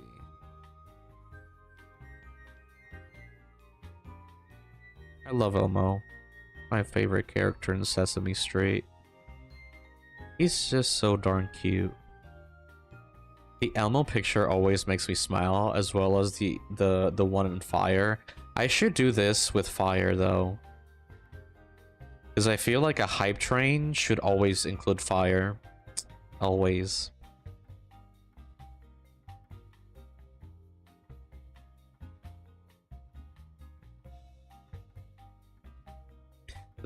Let's do it with like the A bit of light up there. Yeah, like that. Wait, let me see how it looks like this. Yeah, I like it like that. I like that. Um, I would say though, let me see the mouth a little bit.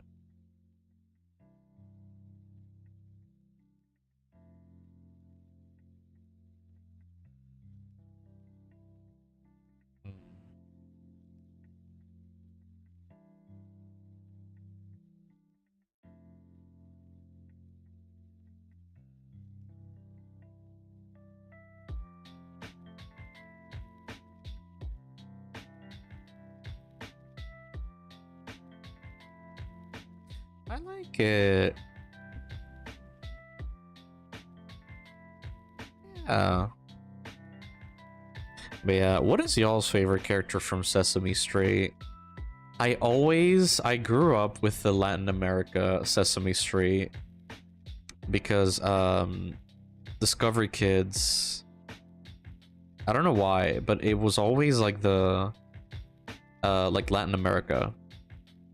So like I would get a lot of like shows from Chile.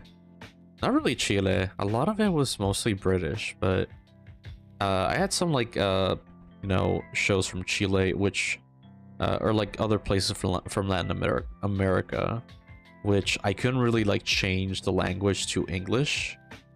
Um, so they were like exclusive like Spanish ones, and then but I loved the British ones mainly because I just loved the cottagecore life from it, you know, because a lot of children's shows back then that were British, a lot of it was in the countryside, and I've always associated the English and Irish countryside with like children's television, because I just love the vibe. You know, it's always very green and grassy. There was another one, I think it was like the Koala Brothers or something, where there were like these two Koala Brothers and they would fly on a plane. And it was all desert because it was Australia.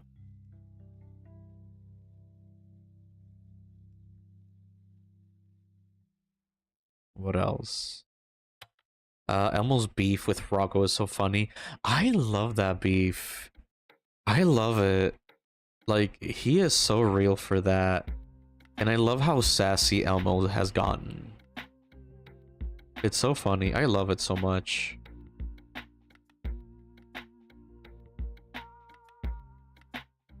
And like and like videos of him in talk shows, or that video with Robin Williams where like he just gives him the stick and he's all like confused. It's so cute. I love Elmo so much. Cookie Monster is also a goat.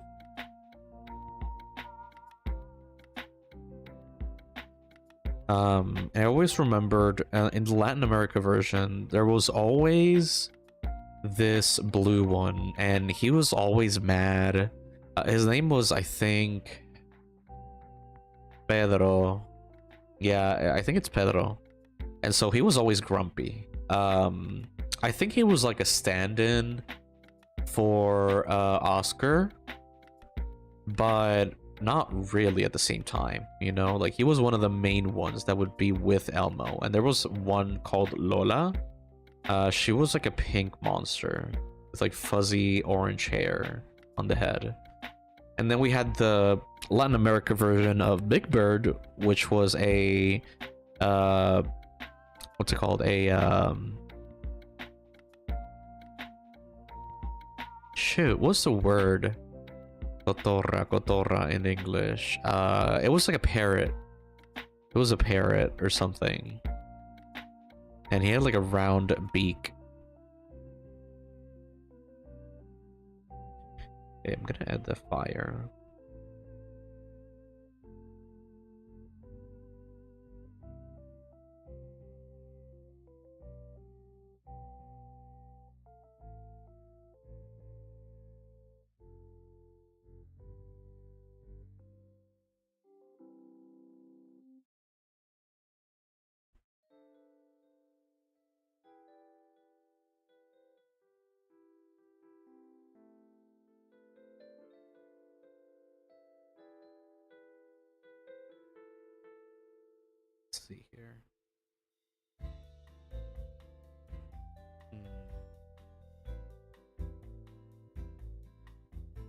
Okay.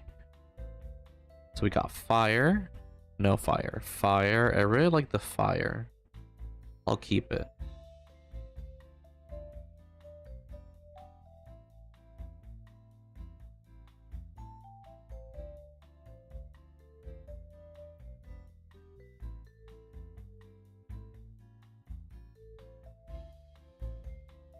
I'll keep the fire. Okay. I like it. I think we can just start rendering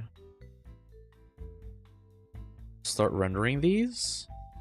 I'm not gonna like, you know, super render it like this thing, because I feel like if for an emote, it's not gonna be super clear. So I'm just gonna like do some flats and some simple shading. First of all, I want to start with one that's not like, basically I don't want to start with the sleigh one, because I feel like I want to like warm up first, and then when I'm warmed up, just work with the sleigh one. So let's see. So I'm gonna choose a big brush. Start with ear, like that. Go. Is best for last. Exactly. Exactly. We need to leave the best for last.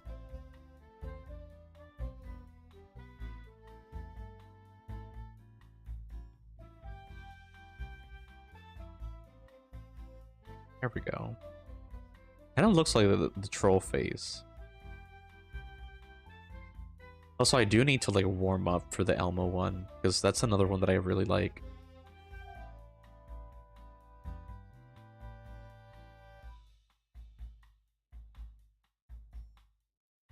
Also, if anybody has some more spooky game suggestions for like Halloween, yeah, feel free to put it in the chat.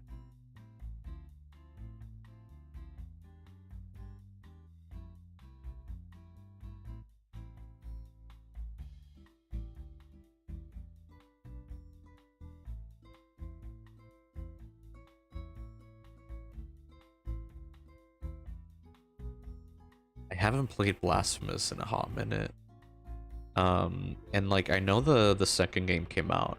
At the same time, I'm also kind of like just like procrastinating on it, because like, you know, maybe the second game will be on sale, because I got the first one when it was on sale, because there's so many games on the Switch that are just on sale. I remember Mortal Kombat 1, or no, Mortal Kombat 11 was like, I think like less than 20 bucks. And it's still, I think, less than 20 bucks, actually. Because I don't know, like that game kind of like just, the franchise kind of felt dead. For me at least. I feel like for me, it started to go down after 9. I feel like 9 was my favorite. And like it peaked. And so, and like the one that came after that, it wasn't that bad, but I don't know. I kind of liked a little bit of the stylization of the characters in the 9, but at the same time, it's like I understand the controversy with how they made the female characters at the same time. So that I do understand. And they have improved. They have improved. At the same time, I do like that each one kind of feels unique compared to the other ones, because the other ones are trying to go for like super realistic, that you can see every single pore in their face. And I kind of liked how in 9 they seemed pretty much cartoonish and unrealistic. Kind of like a Street Fighter, or I don't know, like superhero look, or like the anatomy is not realistic.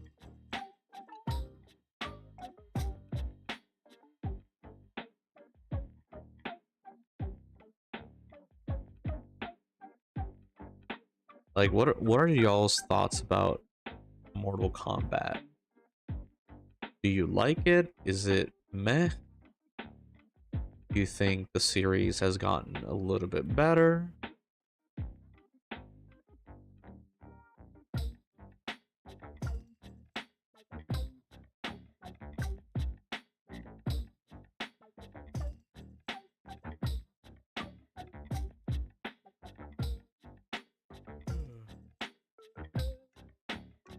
I did love the inclusion of Jason though.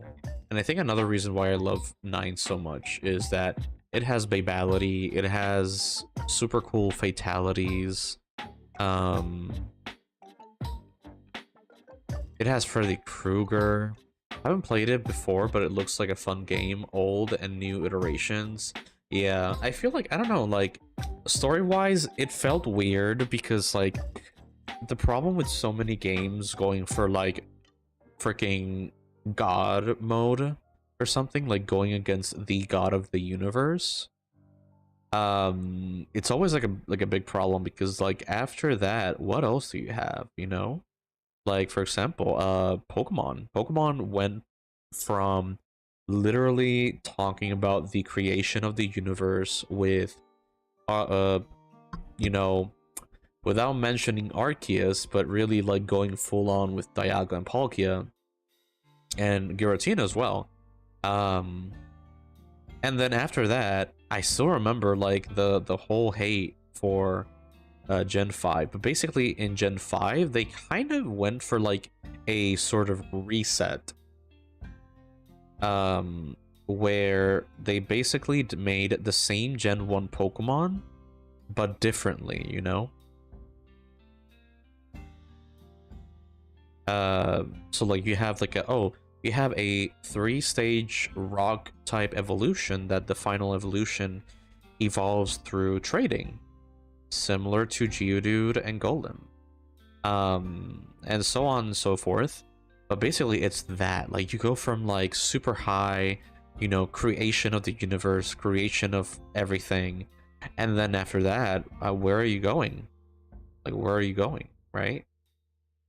And they did go a little bit further with like Necrozma and like alternate dimensions, and actually explaining why that, like, the like how the reality of, you know, of why there's 2 versions of Pokemon games, and it is that each game, you know, is a separate dimension, including the remake. So like if you play a Pokemon remake, you're like, oh, like this is, you know, the same game, part of the whole story. There was even supposedly a timeline that was leaked where a remake was in the same part of the timeline as the newer generation of that generation. So like, for example, Pokemon Fire Red and Leaf Green took place in the same time as Ruby, Sapphire, Emerald. Heart Gold, Soul Silver took place in the same time as Diamond, Pearl, and Platinum. So yeah, it did explain like that. And again, like, the remakes are actually confirmed to be alternate versions as well, because in Ultra Sun and Ultra Moon, you actually battle against every single like evil team boss, but they come from a universe where they actually won. And you see this with mainly like the Ruby and Sapphire villains, because they're in their OG designs. They're not in their, like, you know, remake designs. Probably because the remake, the games were made at the same time as the remake, so they really probably didn't see the you know, the whole the final designs. But yeah,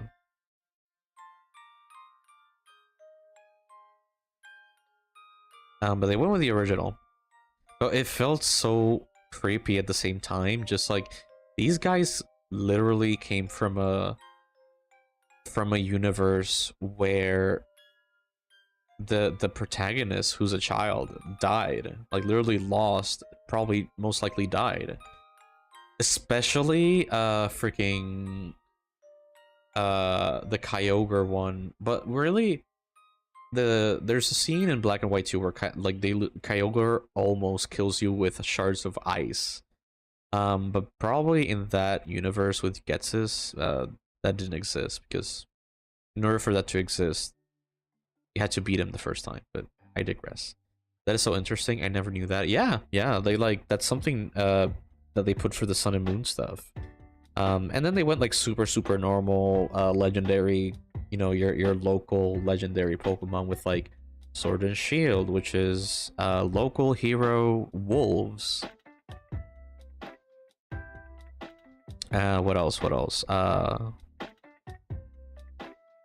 After that, let's see, it's Sun and Moon, which really, Sword and Shield, you know, they went for like a whole new thing with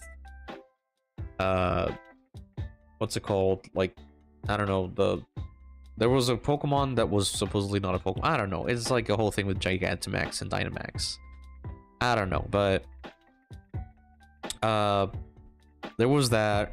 After Sword and Shield, it was Scarlet and Violet, which I'm not a big fan of Scarlet and Violet. I've said my piece on Scarlet and Violet on the stream, but basically they went with the whole like crystal shards thing, which some theorize that the crystal shards in Scarlet and Violet were created after the Great War between Kalos and another region.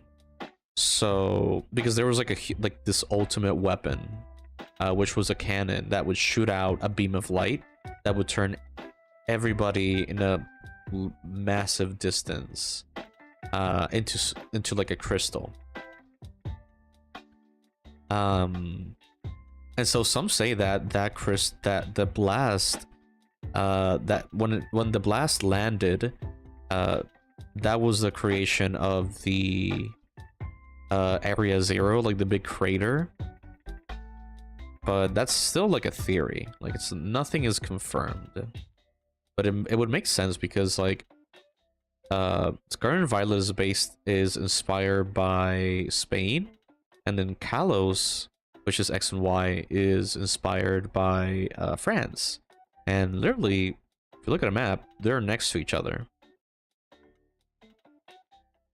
Plus, they've been to wars, a lot of wars, and they don't like each other, and they still pretty much hate each other.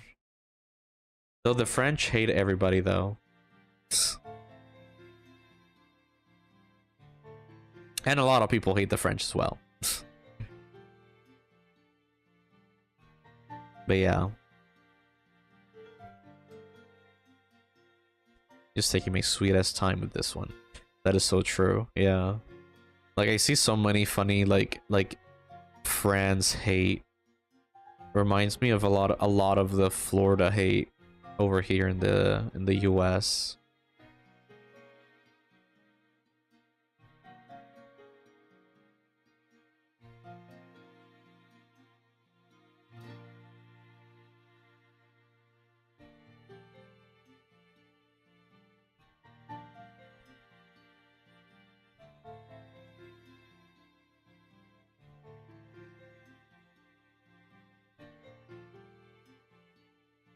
I love this so much.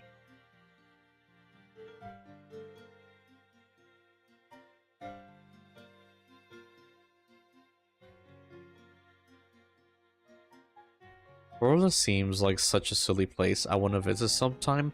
Florida's pretty nice. Like, it's nice to visit, but when it comes to living, I would not.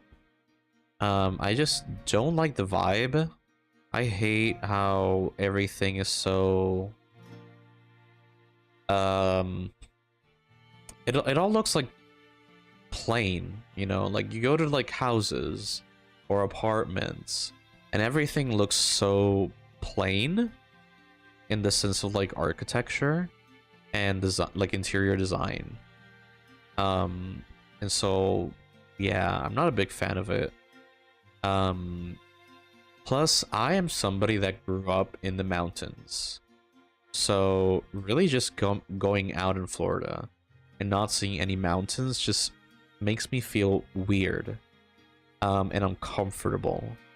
I don't know, I feel like having mountains just feels like you're being hugged in a way for me.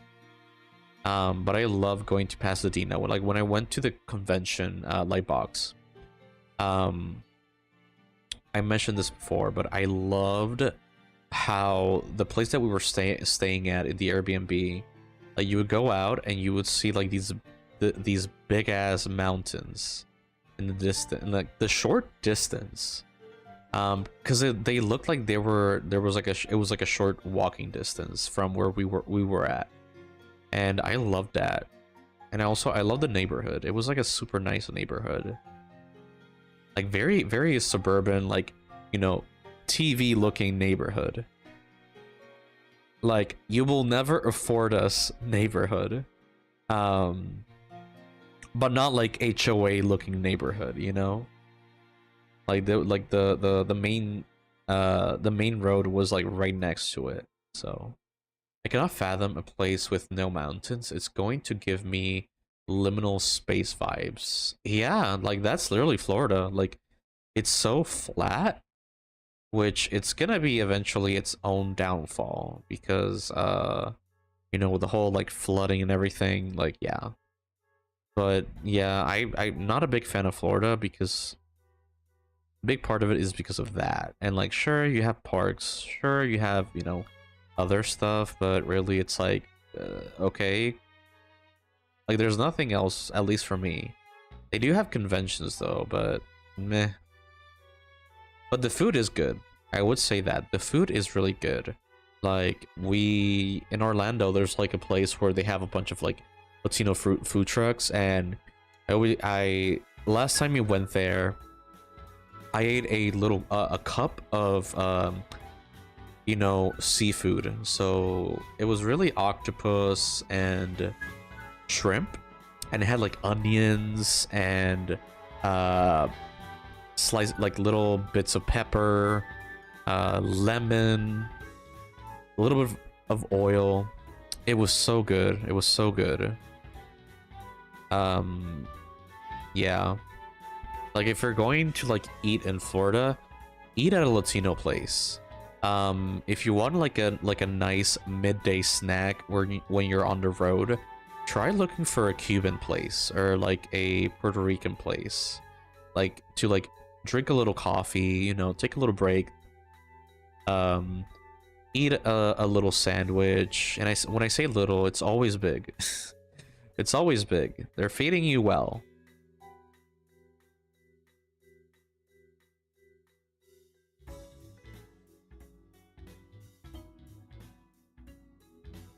Oh, no. I hope the power does not go.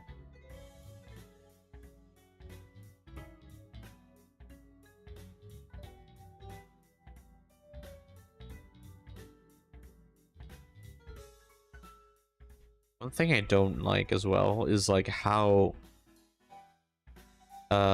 it's always highways, and also, and I might get in trouble for saying this, but like, I know I'm Puerto Rican, and Puerto Ricans are super well known of having their flag everywhere.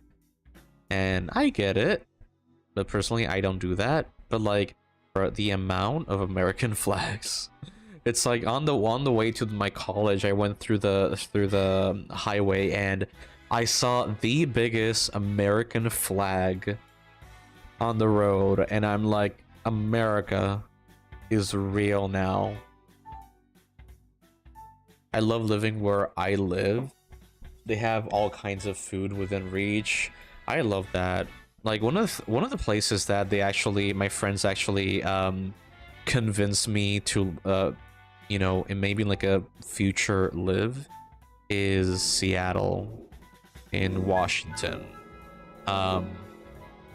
Mainly because I've heard a lot of good things about it, about like, oh, like, you know, there's things that are like in a walking distance. There's actually infrastructure for like people to just walk. They have apparently they have like good public transport as well. So yeah, like and apparently like it doesn't have as much snow as I thought, apparently. Um Compared to like places like Minnesota or something like that where it's like it's all covered in snow.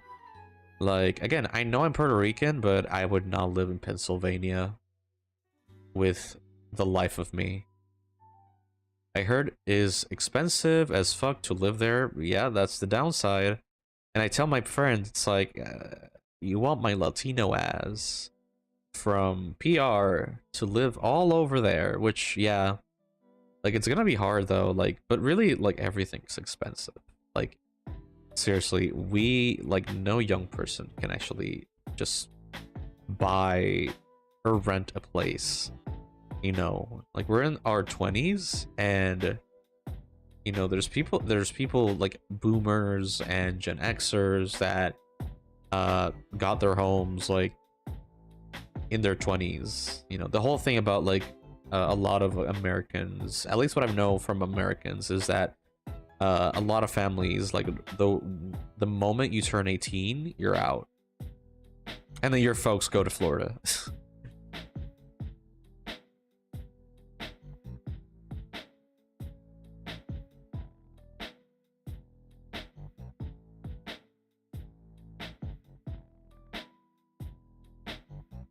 My Latina self is not moving out of my state anytime soon. Yeah, no, like if you are a, you know, like born and raised or just have lived in a place like California for like your whole life or a big chunk of your life, honestly, stay there.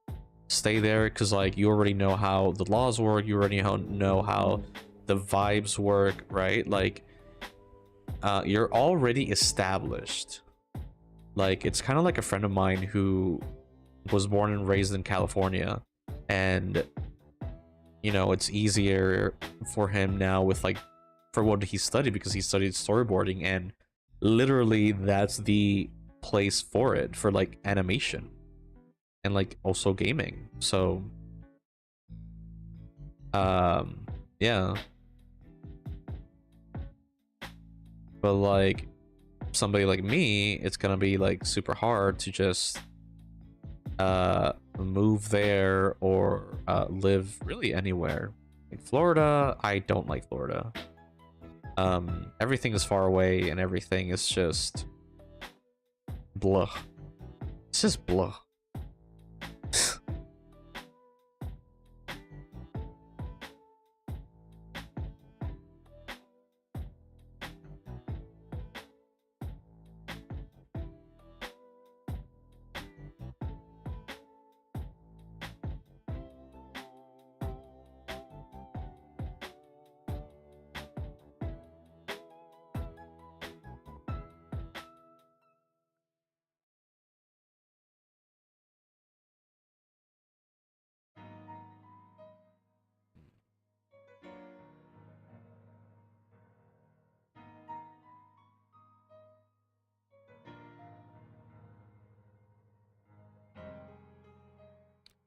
I would say one place I would like to visit is New York.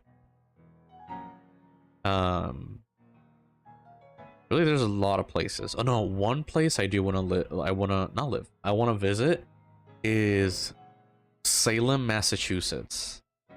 Like, I'm a little bit goth, as you can tell. And I just love. I want to like go to Salem because I feel I've heard the stories and it sounds so cool. And also, I want to go to like the Satanic Temple and check it out. I want to see the Satanic Temple, and it's like I want to take my parents there just to, like get their reactions of it, because I feel like it would be funny to just take them there, like, hey, like let's go to the Satanic Temple, and just like see their faces.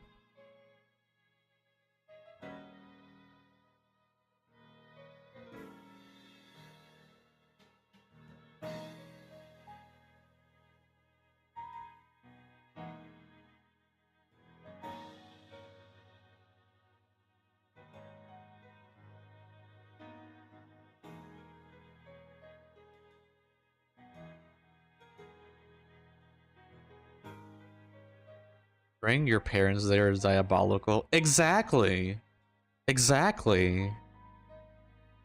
That's the point. That's where I belong. Nah, just kidding. But it will be cool though. But there's like this YouTuber that I follow, who's also a singer. And so he sometimes when he goes into tour on tour, he visits a lot of different places. So he visits stores, he visits restaurants and bars. So like for his YouTube channel, so like stores, for example, like TG Maxx and all that, where he does reviews for Halloween decorations or just like goth home decorations.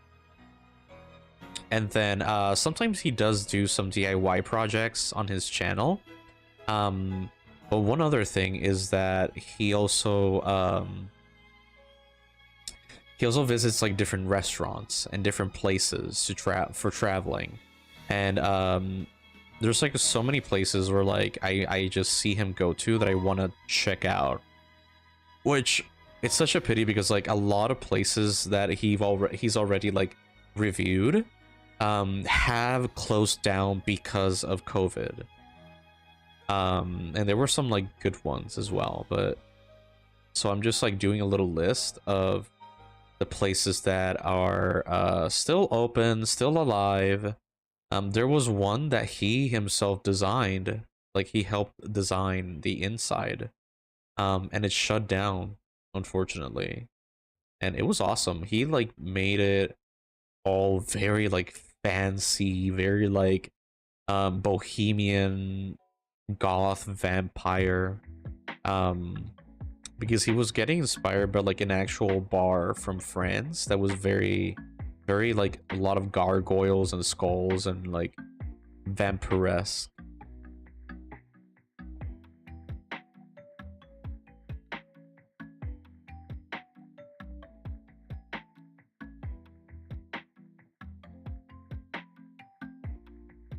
Sounds so cool. Yeah, it's really cool. For the people that are curious, on YouTube his name is Aurelio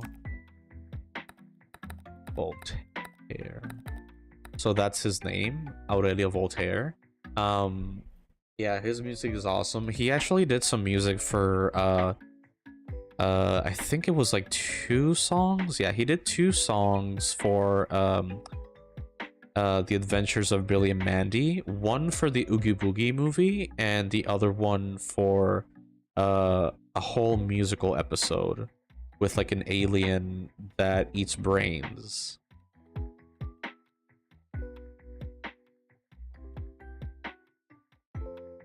And I love his vibe because he describes himself as like a goth Elvis, and I love that description for him. In addition to that, he's kind of like that like gothic dad. He always gives you like dad jokes, and so he's so cool.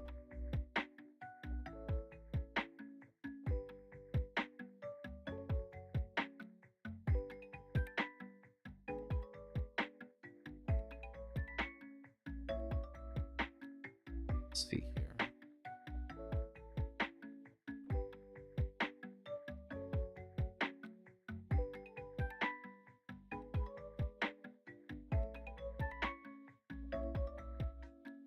I can maybe put a song of his. Let me put a song of his, and then I can just like eliminate it from the VOD.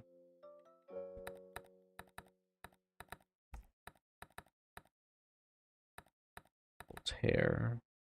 Search.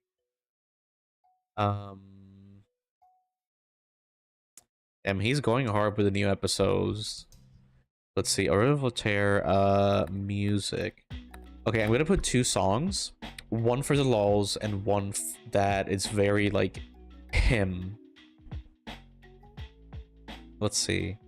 Anniversary, Parade, The Man Upstairs, They Know Me. Hey, when you're evil. I know when you're evil is like his most famous one. Like and on YouTube it has like 1.8 million views. Let's see. Almost Human. Vibing Time, yes.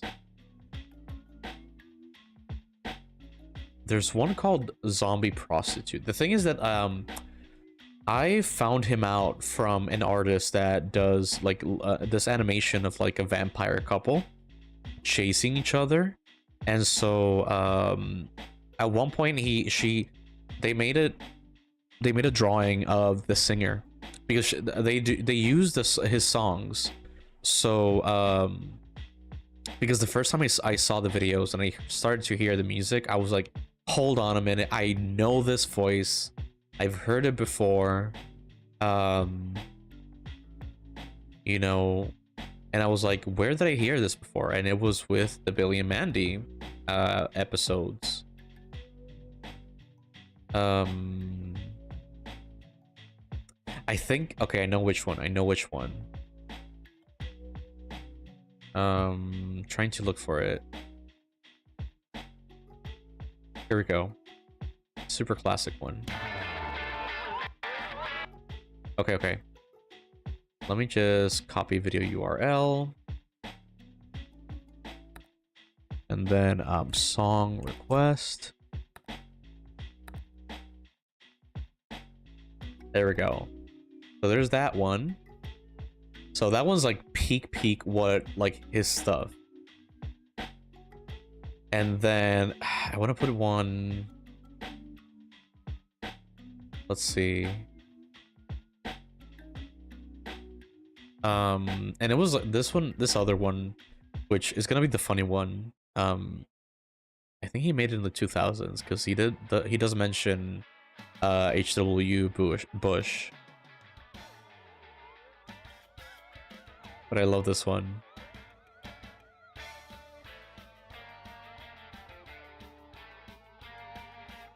It's the spookiness that I love. He's another inspo for my stuff, for my like vibe. I'm just gonna type it in.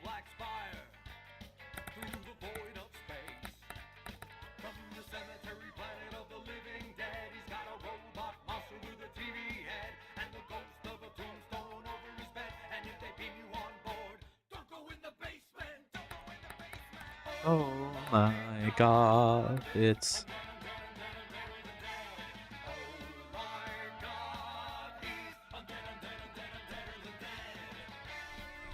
so giving October vibes. It really does. It really does. And I love it. I love the like the wavy sounds. It also gives off like Scary Godmother, if you remember that those two movies.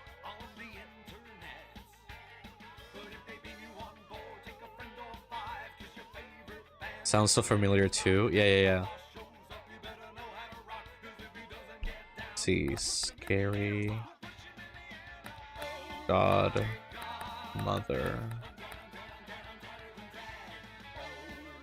So let me do a close-up of this.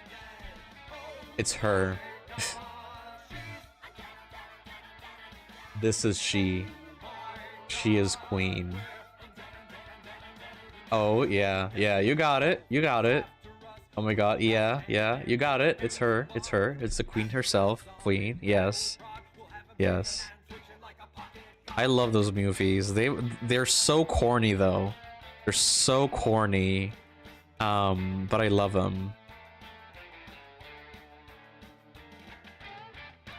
And I think another show that, you know, if you like the spooky vibe, let's see, Ruby Gloom, which it was like a brand of like just, you know, school stuff and, you know, just random stuff like backpacks, notebooks, and all that. But they actually had a show, and so an animated show. So if you like, you know, the gothy look from like gothy 2000s, it is like Aurelia Voltaire, Scary Godmother, Ruby Gloom. There's another one of like a goth girl that was raised by bugs, but I don't remember that one. I never grew up with that one, but I recently heard about it. I know that one too. Yeah, the episodes are on YouTube, and I love it because like the music is similar to this one. Now this is the funny song. My granny, while on her deathbed, she This is turned literally and me. said to This song is my me, spirit animal "Why must you view when I life had to so deal with people. plain? I tried to teach you right, but somewhere I went wrong. 'Cause you sing those death, devil, evil songs. songs. When six pallbearers put her down and laid her body in the ground, my eyes were wet, my face was very long. The pastor said, "Son, here you are. Won't you please take this guitar? Sing, dear departed granny, one last song." Song. And I sang, Songs. hell, you know that's how I This is get just me. along. Like every time there's like normal people around me, in my head I go like I sing this song in my head. Singing death, Especially if I'm like in my school's mass. Because I work in a Catholic school, so it's like in my mind I'm just like death, devil, devil. So And I was walking out the door when two dumb jocks came up to me. They said, "Hey, fag, it ain't Halloween." oh, they do. He does say the F word, but yeah. And I sang death, devil, devil, devil, devil, evil, evil. But it's like in the context of the bullies. You know that's how I get along. He's actually the guy that does this music.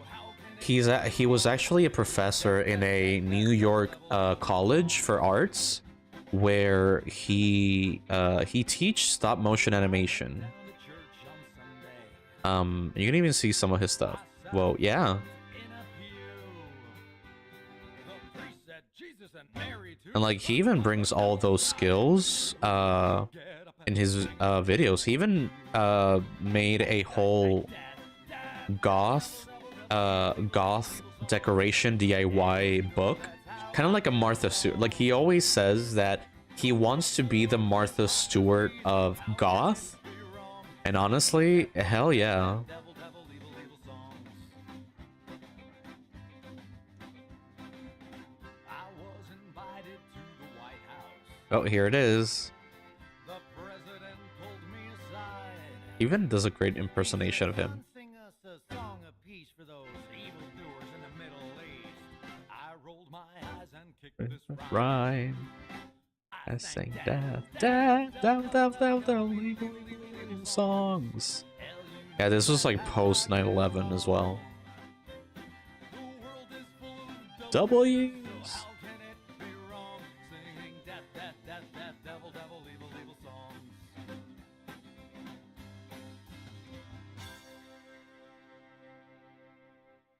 Well, then I died and went to hell. Oh no. I could tell right away by the awful smell that this was clearly not the pearly gates. Ah. The devil said, "Come here, young man. My wife and I are your biggest fans." So naturally I felt I had it made. Well, then he reached into an iron chest and he picked the tool that he felt was best. And then he jabbed me in the schlong with a pitchfork that had sharpened prongs. He turned to me and winked and sang this song. He sang Death,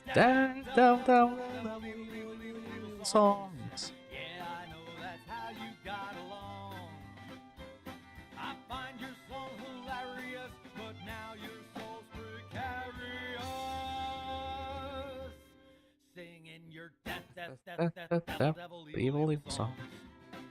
I'm just kidding, kid. Welcome to hell. Enjoy the buffet. songs. There's also one where it's like, let me see it. I'll put another funny one of his.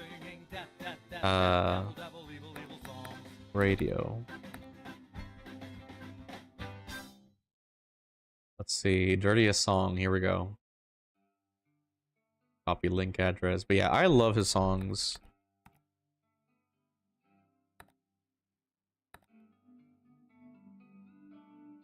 I might skip this one just for like to hear it. I love songs that are just they censor themselves but with rhyme.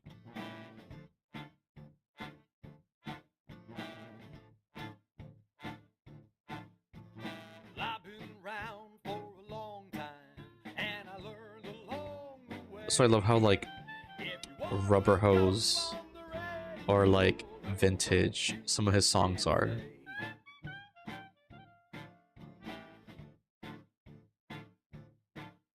Okay.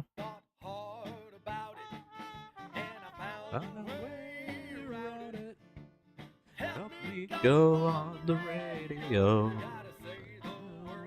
Okay. To make a song, the dirtiest song. And this is actually a very fun song for his concerts because he just doesn't sing the parts. He lets the audience do it. So it's like a nice way for the audience to like engage. Down in Carolina, I met a girl with an eyes.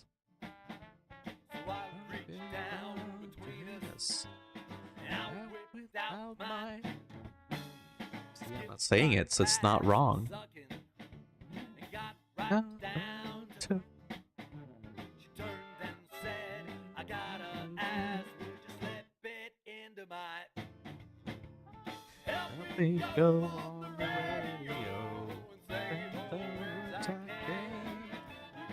Sing along to make this song the dirtiest song that ain't. Yep. I can make this song the dirtiest song that ain't. Alright, back. Hi, Mecca. You're gonna hate me.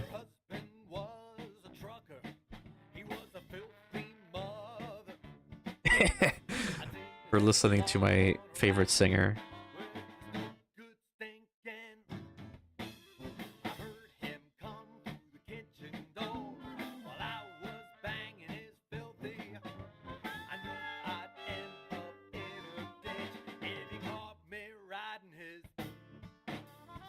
Help me go on the radio.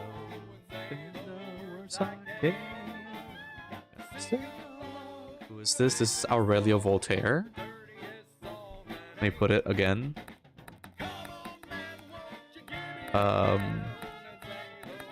He's a goth singer. And so he did some songs for like, you know, TV and he also does like some like awesome goth DIYs.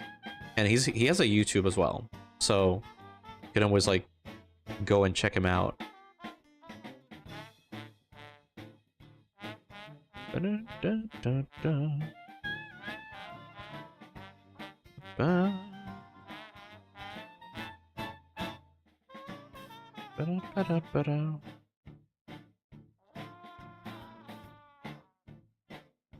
Yeah, for like the ones that love Cuphead, this is a nice song with like the trumpet.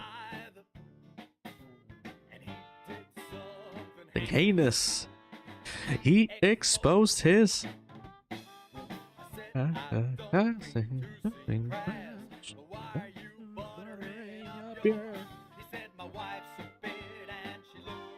See, this is why my streams are not for kids. Help me go on the radio, sing the words I can, to make this song the dirtiest song.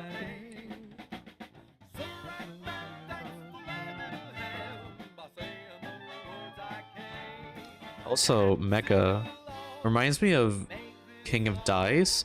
Basically, yeah. Yeah, he has a few songs that are kind of like that. Your old soul. You old soul. I've actually, you're not the first one to tell me that. I've had people saying that I kind of have an old soul. Which honestly, valid. Probably why I'm so patient when in situations when people are just being oof. But yeah, no, like, yeah, King Dice, yeah, he has some songs that are actually, you know, with that same, like, brass sounding, vibe. So, if you really like it, like his stuff, he's also on Spotify. And again, he has some, like, awesome videos, which, let's see if there's, like, a short one that we could maybe see. Videos.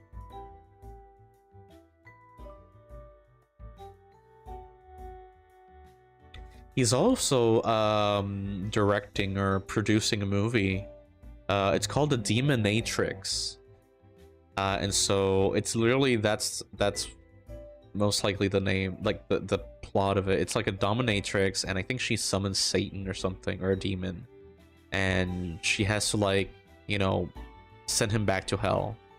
And he was actually the pastor, like another pastor in Velocipaster, which is a very B-rated movie, or C-rated, or D. I don't remember, but it's one of those like goofy movies. Oh, okay. The coffee, the cafe that he designed, it was called Cafe de l'Enfer. Just trying to look for a short video.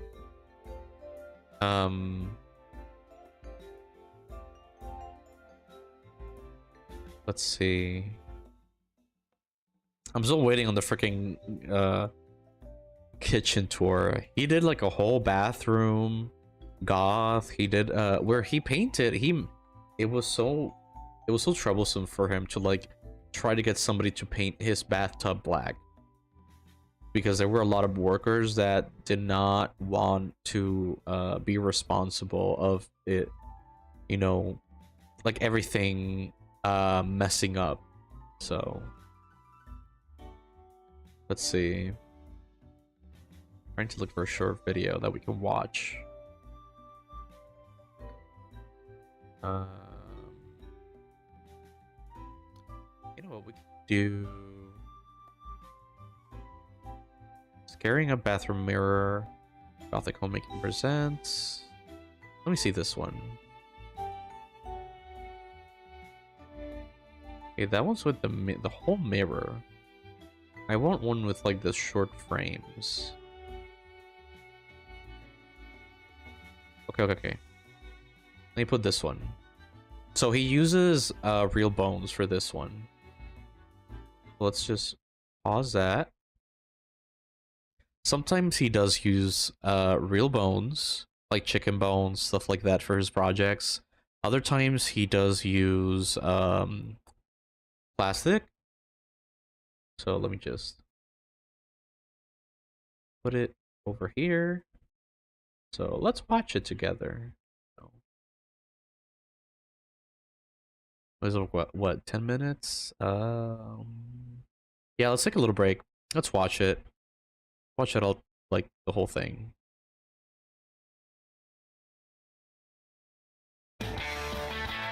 It's a little bit loud.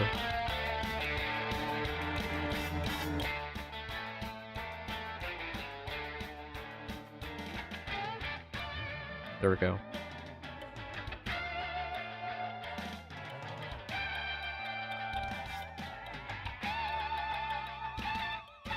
Greetings and welcome back to Gothic Homemaking. As you may know, this is season 5, where there's a special focus on kitchen and bathroom DIYs.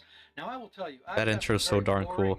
Yeah, he commissioned the intro, and the song is his, but an instrumental. Transform them into something classically and elegantly macabre. But yeah, he has a mummy. What? I'm elegantly macabre. He has a real mummy. That's a real mummy, which eventually got like rotten or something. Yo, that what were you saying? I Miss Blunder froze my computer. Oh, so his name is Aurelio Voltaire. He's a singer. He did some stuff for Billy and Mandy, like some songs. And he does like this, like he does DIYs, like goth DIYs. And he was also a professor of stop motion animation in a college in New York, so he has a big resume of stuff. But we're watching his YouTube channel. Oh, Billy and Mandy. Yeah, he did 2 songs. One for like the Oogie Boogie movie, and the other one for the that episode where they have like this brain alien. It just doesn't make sense to do. And it's like a musical episode. And he sings the entire episode. Standard frame size. My first stop was Home Depot.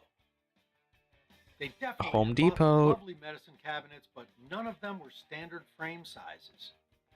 Next, I tried Ace Hardware, and there I did find a medicine I cabinet love how 20 inches by 16 all these like inches, big which is a stores, standard size. I got it just home, and how they look in New very York satisfying with like the how clean original it is. bricks. I measured it just to be sure, and it was, actually 20 and a quarter inches by 16 and a quarter inches. Is a 20 by 16 frame even gonna fit on here?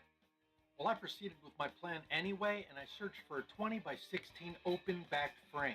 And eventually, I ended up on the Etsy page of I Love Belle Arts. Or is it where I found the one this where they learn their reapers on other planets? No, it's the one with like the alien comes to Earth. There's this like meteor that comes to Earth, and it's an alien that eats brains. And like Billy helps the alien to get brains.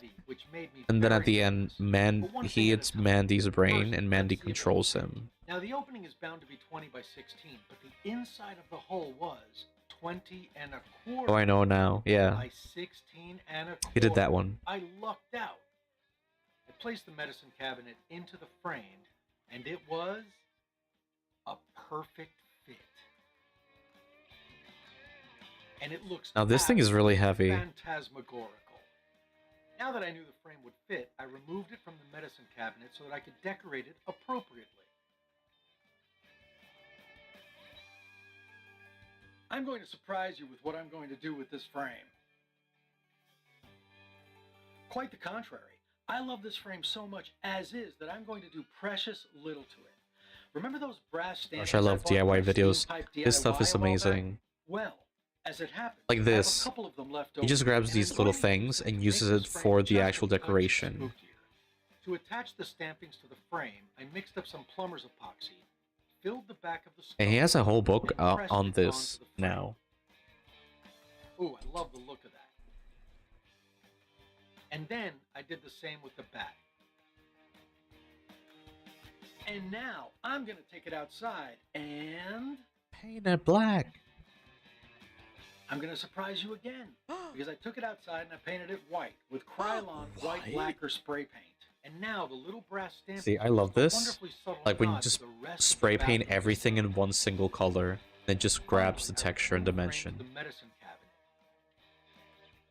I didn't want to glue it in place as I thought that might be messy, so I decided to secure the frame in place with some metal mending plates. And now it's ready to hang. And here's where disaster struck. As I mentioned, when I first got the frame, it seemed very heavy to me, and I feared that it would be too heavy for these flimsy medicine cabinets. Unfortunately, I was right. When I attached this to the wall, the door wouldn't close because the door was so heavy, and I feared it would fall off entirely at some point. Sadly, I don't have any footage of that because I was too busy not Keep that in mind. having it fall on my head for me to be filming it. Pity that I don't have footage, or pity that... You know what? Never I love the mind. mummy because he Rather just than like be roasts discouraged him and scrap or just the like entire insults project, him. I simply decided to jettison the cabinet portion and keep the mirror. This is kind of like a male To make things more Elvira. complicated, the hinges weren't attached with screws. They were held on with rivets that I had to pry off. Removing the cabinet portion, I reattached the frame to the mirror with the mending plates and added a hanging mechanism. And now this is what it looks like hanging in the bathroom. Isn't that lovely? It's so pretty. That is such a good Next, description I of this moved on to guy. the gold-framed mirror. It really is. It's like he's For a starters, I removed goth the back of the Elvis, mirror from a the frame. goth And what's now the one that I we're said focused before, on the making lady this that does the frame wonderfully DIYs. spooky. I'll be using a technique I've used Forgot her before on name. the show, and for that, I'll need animal bones. Mary I got these Mary from Stewart? Chicago No. Oddities and Curiosities I forgot. from Gypsy River Witch. She's They white. collect them from the woods around their property. You can see more of that in my She's Oddities white. Markets video. I first took inventory of my bones so I She does knew like what I had DIYs to as work well. with. And then I began laying them out on the Martha frame. Stewart. I think it's important. Yeah, to he's like a hold goth the knife in place Martha before you Stewart. start gluing to ensure good composition. Exactly. Yeah. That's what he's like For the describes centerpiece, himself. I used a small I love animal this skull one. that I bought years ago. And now I was ready to glue. With my hot glue gun, I glued the bones one Like there's by actually one an onto the episode where frame. like he goes to different places to actually buy bones. For He even very used thin bones like this one, raccoon where hot penis glue would be too bones messy, I used a super glue for like like to Zap make a Glue. lamp. Now here's my finished mirror with all of the bones. This is a beautiful look. A gold mirror with natural colored bones. And if that works for your color That is scheme, wild. you can Yeah. leave it just the way it is. But I'm going for a classic black and white look in the bathroom. So I'm going to take this outside and paint it appropriately. And I took it outside and Paint it black. No, actually, I painted this one white. God as well. damn it. I've seen this Here's my episode bones before. painted with Krylon white lacquer spray paint. All that's left to do I've seen this is reset videos the on mirror, repeat. secure it in place, and hang it on the wall. Y'all, But it's first, let's talk about unhealthy how providing you with a obsessed I vegan am with option. these For those of our friends videos. who They're do just not like like to so decorate with real human wholesome, bones. And I'll and they're begin so today nice to with just this have little in the frame. background, especially with the his music. Around Halloween, I pick up whatever decent-looking plastic bones I can find exactly for this purpose. These were from Spirit Halloween, and these were from a 99-cent store.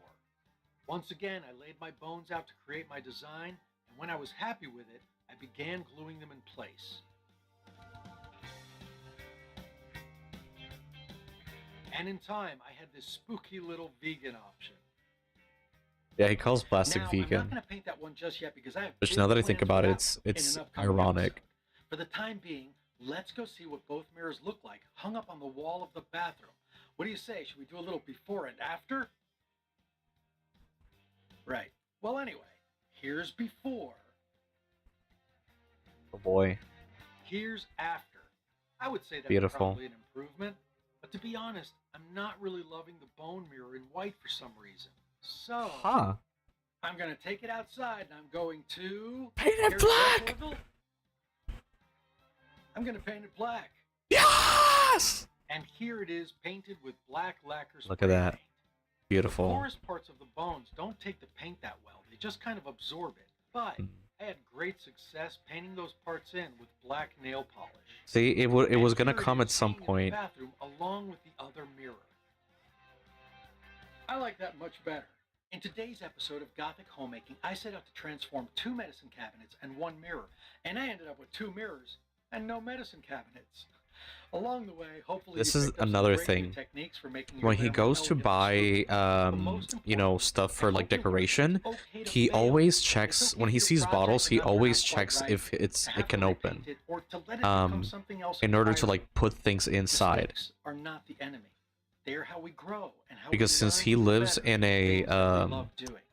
This little in setback an just means that apartment, now I have to come up with a storage killer is design very for a new important. Lara Voltaire medicine cabinet, which hopefully you'll see right here in an upcoming episode of Gothic Homemaking. Thanks for watching. Yeah, he's amazing. I love him. And like he has like more than 100 episodes of this. Let's see, playlist. Let's see.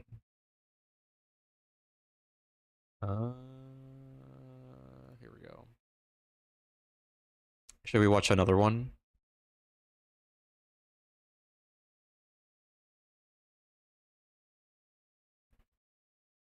Yeah. Okay. Okay. Okay.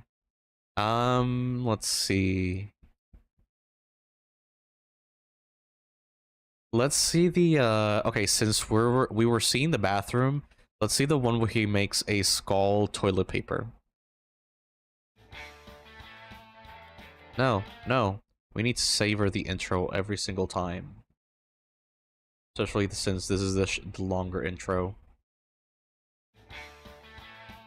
There we go.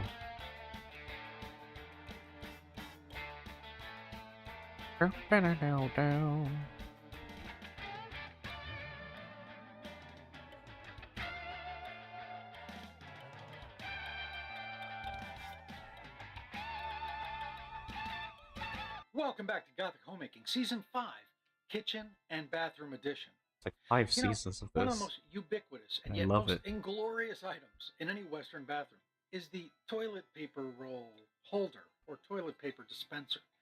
Mine, I can tell you, is Season a 5, boring, damn. sad Yeah. little affair. Yeah. As I It's created funny my how it's Gothic longer than bathroom, any and I thought the season mundane and was on top. I Netflix. thought, why not make things interesting? Why not create a cranial wipe? A cranial wipe. I wish. No, what I mean is, why not make a toilet paper dispenser worthy of a Gothic bathroom? One that's shaped like a cranium.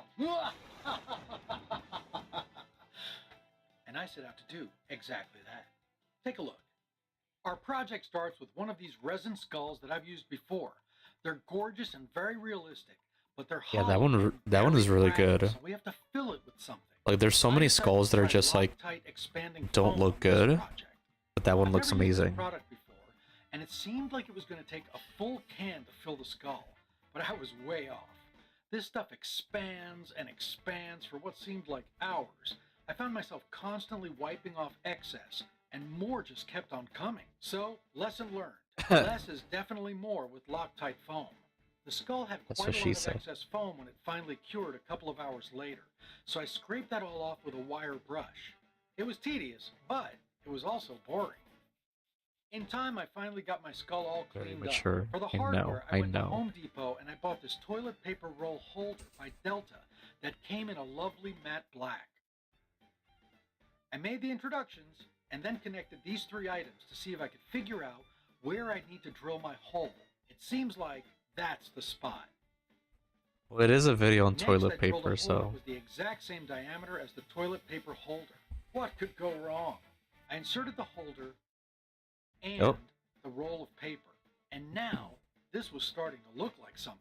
that I looks would be fucking mounting the badass. skull onto this wooden plaque I bought at Michael's, so the back of the skull would need to be flat. I measured it, and I figured I'd need to cut off about 2 inches. As it happens, this cap is about 2 inches tall, so I figured that I could stand the skull up and make marks while turning it, using the cap as a guide.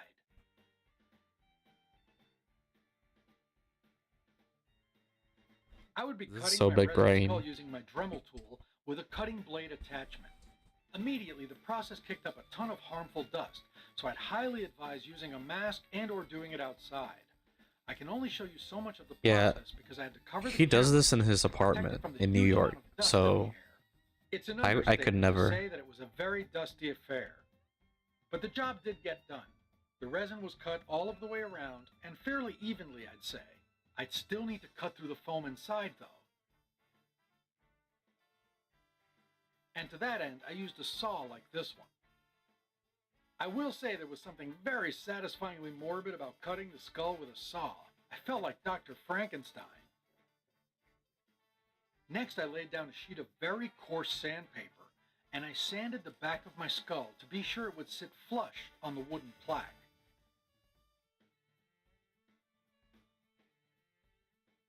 Beautiful. That's looking pretty good to me. And now to work on the wooden plaque. My first step was to paint it black with Rust-Oleum Gloss Black Protective. Dan, he didn't do This stuff it. was pretty thick, so it only didn't took prepare one me. coat to seal the wood. Now, I could leave it just like that, but since I want this to match the apothecary Bro, that's so cabinet, glossy. I decided love to it. distress the paint with a bit of sandpaper. That's what he And said. of course, that's going to give it the same old weathered Yeah. finish the cabinet has. But he didn't This like. is definitely the shabby There was no part of the preparation shabby like chic last effect. time. For the chic part, I decided to dry brush some silver rub and buff onto the edges of the plaque. Oh, silver rub and buff. I've used that and it's amazing. It's kind of Like, subtle, but it definitely does. like this is amazing for when you want to do figurines or statues. And so like if you want to do like solid colors, but you wanted to give it that metal look, like old-timey like metal look. So what you can do is that just painting it black, and then you grab the silver rub and buff or gold rub and buff, and then you dry brush it. Which basically what dry brushing is, for those that don't know, is that you grab the brush, you grab just a little bit of paint and just rub the excess. You know, it needs to feel like look dry with a little bit of it. It's like chrome for nails, but for big DIYs. Kind of like that, but it's mostly for like repairing like metal stuff, because the rub and buff, it's not like a metal paint.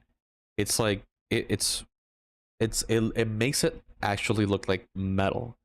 So like if you want to do like full metal figurines, just paint it all black and then dry brush the details so that the crevices stay black.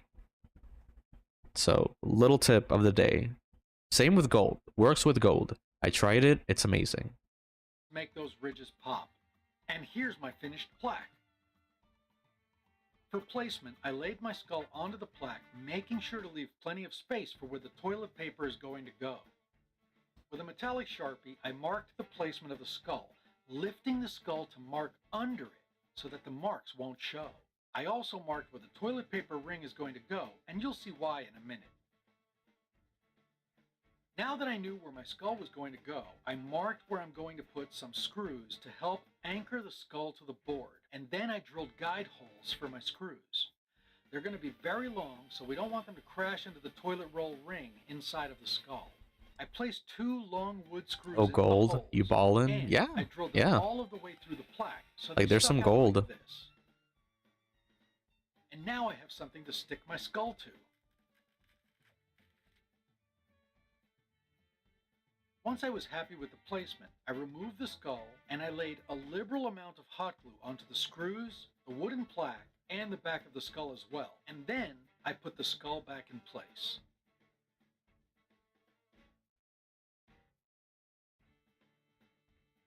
I, of course, intend to attach mine permanently in my Gothic bathroom. But if you're Oh, yeah. making yours as a Halloween decoration, or as a gag, or for a shoot, or any other temporary purpose, Or the thing would here's an stay easy there way to forever. attach it to your wall. Simply cut out Velcro peel and stick strips and attach them to the back of your wooden plaque. Then you attach the other I do part love of the Velcro to temporary your bathroom wall.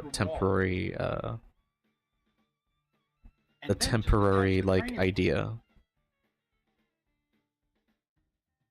Next, just slip in the toilet roll ring and a roll of toilet paper, and well, you're ready to go, so to speak. So to speak.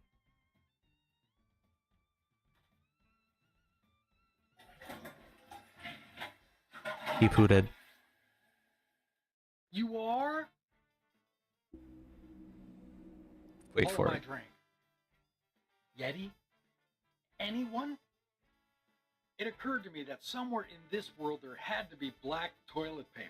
He And sure did. enough, there is. He did it. So I bought Black 6 toilet rolls. paper. Why have a regular old Gothic toilet paper dispenser when you can have one that's ready to dish out endless reams of black papery darkness?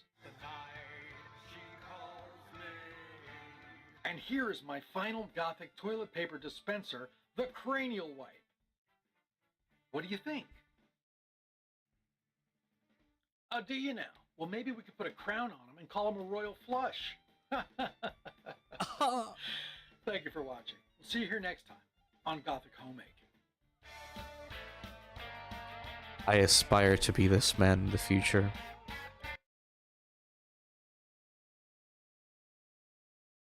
Love this. Okay, I think one more, depending on how long it is. I think this is not that long, like 8 minutes. We got time. Who's up for like one last one?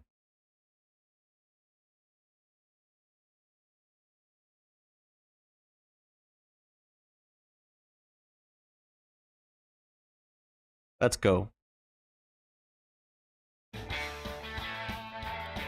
Because like I know there's like the full bathroom one, but that one y'all can just watch it for yourselves, or you can watch it for the next stream. But this one I like it because he does like the gothic like flower you know, gothic flower arrangements Greetings and welcome back to Gothic in this Homemaking. episode. Today I'm celebrating with a little bubbly in the lair of Voltaire. Just being alive, my dusty friend, just being alive. I love the gothic grandma, grandpa vibe. And when I celebrate, I do like to do so with my favorite cava. That's cava with a C.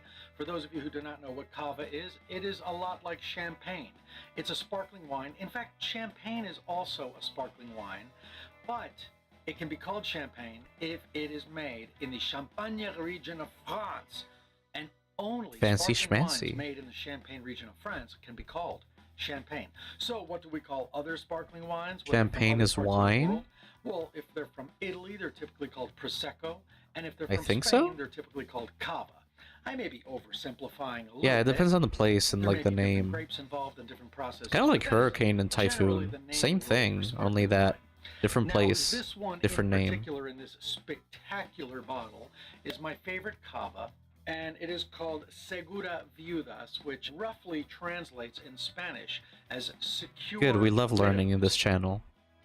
And that is why this amazing bottle is the #1 ingredient in our project today called a widow's funeral bouquet. As for the rest of the items, I'm going to take you to Michael's to get those. Yay, Michael's! Wait, which one was This Michael's? Halloween, while doing my Michael's reviews, I swung by the Halloween floral section. Okay, I And don't of think course, it's being a the monster kid, I it's greatly the, appreciate their macabre religious offerings. one. But it was No, I pieces think I'm like thinking of this Hobby one Lobby. that Yeah, set Hobby my Lobby is the imagination religious one. awhirl. They don't open on In the Sundays. main Halloween section this year, I found some extraordinary artificial flowers in black that came in several exquisite shapes, varieties, and textures, just perfect for a wonderfully morbid funeral bouquet. Venturing outside of the Halloween section into the regular floral section, I found some wonderful black pieces, like these black roses. This incredible black calla lily made of latex that was extraordinarily realistic, and That's so several pretty. other pieces perfect for this project. Now I had all of the artificial flowers that I needed for this project. Back to this amazing bottle for a moment. I have to tell you that I used to be able to find Segura Viudas all over New York City a while back. But when I started making this video, I couldn't find it anywhere. So if you want to do this project, and if you're having trouble finding this cava, I would suggest trying to order it online, or go to your local liquor store and ask them to order you a bottle or two. I eventually got lucky in New York City's scenic West Village. It's crazy how We're like at a liquor store high called quality the Casa bottle looks. Oliveda. I found the Holy Grail. There we go. Once you've emptied the contents of this gorgeous bottle, you're ready to go. You'll just need to remove this rather tenacious label. I found scraping it off with a sharp knife or razor works best. If there's sticky residue left over, I'd suggest Ben Nye Bond Off or some other adhesive remover to get it off.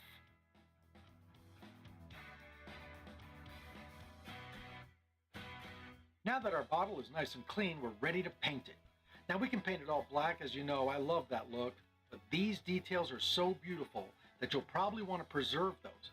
And this is how you can do it.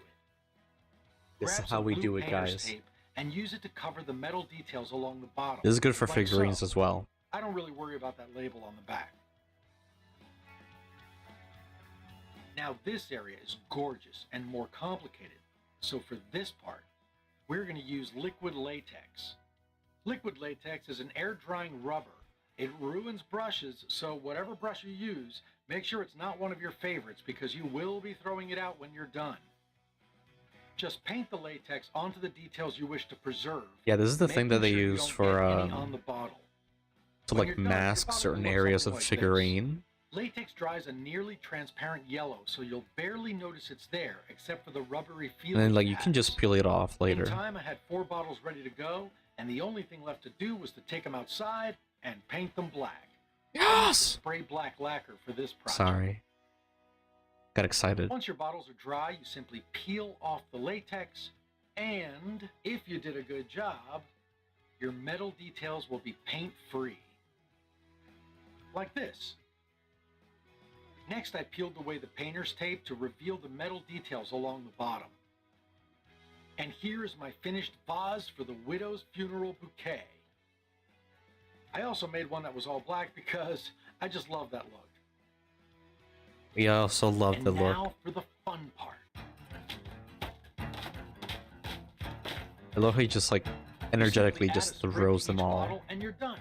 Or if you prefer, you can make simple arrangements like this one.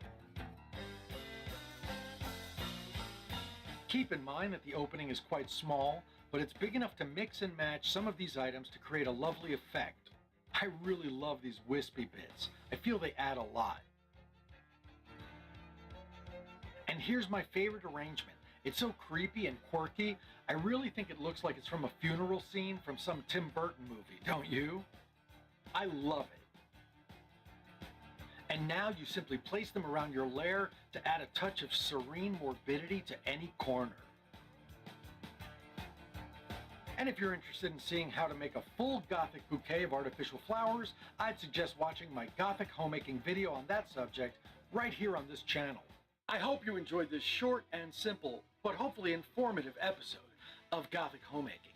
And speaking of celebrating with Bubbly in the lair, I just realized we do have something to celebrate. No, dummy, and you're not getting out of your blood pact. I mean, contract that easily. What I realized is that minus a couple of promos and commercials for the show, we've made 92 episodes of Gothic homemaking, and that means that we're less than 10 episodes away from our 100th episode. Now, if I stay on target and I think the 100th releasing episode a was new the Christmas episode one. every single week until the end But it of was the like year, it was like that a means that we will have Scrooge hit our kind 100th of like episode of video, Gothic homemaking before but the it's like end of 2020. characters from famous characters like Jack No Skellington joke. and Beetlejuice. A toast to you. Thank you for watching the show, for sharing with your friends on social media, for your likes and your comments and your subs, and most importantly, for just sticking around. Salud. Salute. Let me know in the comments below what you would like to see as our 100th episode. Until then, see you next time.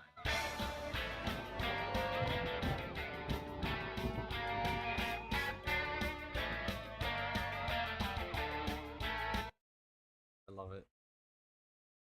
Yeah, so y'all can just check it out. It's a really nice channel to watch in the background. And they have so many stuff. I especially love some of the Christmas episodes. Yeah, the Christmas episodes are really good because they look for ornaments. Yeah. His name is Aurelio Voltaire. Oh, look at those luscious lips. Okay. I think like making the nails. Oh, I almost forgot.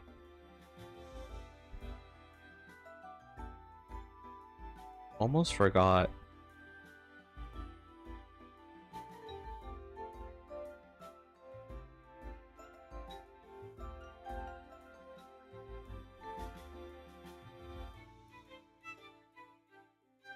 There we go.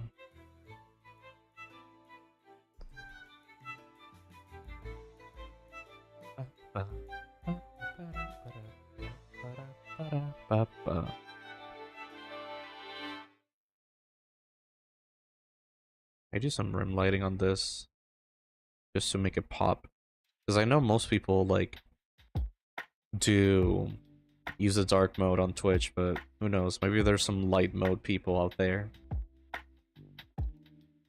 But yeah, what do y'all thought of the videos?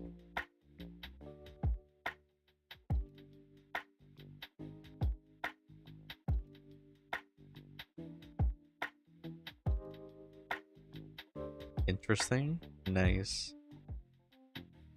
Yeah. I actually did a tribute album last year for David Bowie. Dude has nice speaking voice. He really does. It's always nice to hear him speak. Hence why he's a singer.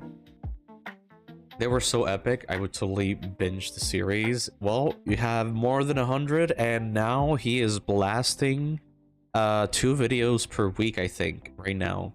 Because he just came back from his tour.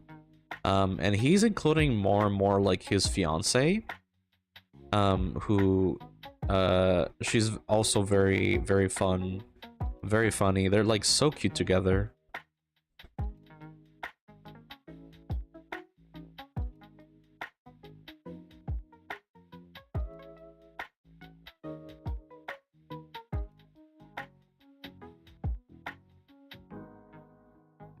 Oh, that's so sweet. Yeah. It's so funny because he always goes when they're looking for stuff in the stores, he always tries to look for these like very creepy, haunting, you know, products that can be used for the entirety of the year. So it's not like Halloween decorations that are just like, you know, kitschy or like very dated. Like, you know, you look at it and you don't really like think Halloween. You think like actual elegant goth decorations. And so the funny thing is he always goes for those, but then she always goes for like the kitschy, like Halloweeny stuff. So he's always like, no, but like, you know, they do have like a compromise of like the kitschy stuff can be for their home in Mexico City, and then the creepier stuff is for like his apartment in New York.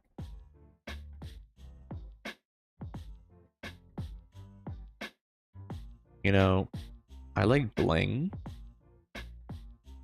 so the gold bling, so let's put it over here. Oh, Mexico? Yeah, because his fiance is Mexican. So a lot, and he loves Mexico. Like he's done a lot of videos on Mexico. And so he loves it because Mexico has a lot of the culture, like about like death, like Dia de los Muertos, and you do have a lot of like you know, the whole indigenous and how they would see death and have it in their culture. Hey, fellow Mexican raw, nice. Or like El Tigre. Yeah, kind of like El Tigre. El Tigre, I feel like, well, it has a lot of Mexican culture and stuff, but I feel like El Tigre is closer to like wrestling, kind of like Mucha Lucha as well. But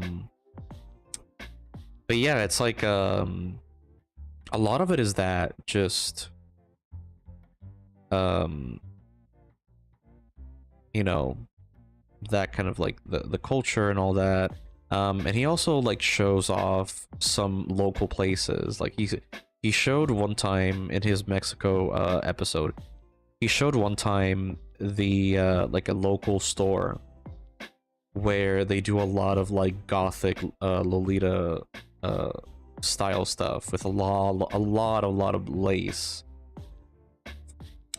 Was watching Mucha Lucha on TikTok today too, bro. I saw Mucha Lucha analysis video, which really takes me back. I remember the toilet episode. I think that's the one that's my favorite one.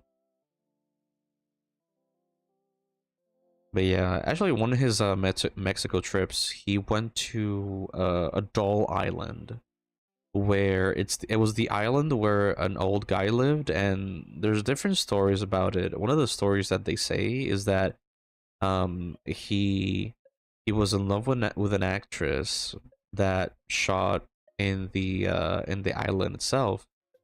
And when she left, I think he felt like so heartbroken that he died or something. I don't remember. And like the dolls are something about his dead daughter. I don't remember. But basically it's like a whole little island, and it's all covered in abandoned dolls. So like dolls hanging from trays, dolls hanging from his little shed house.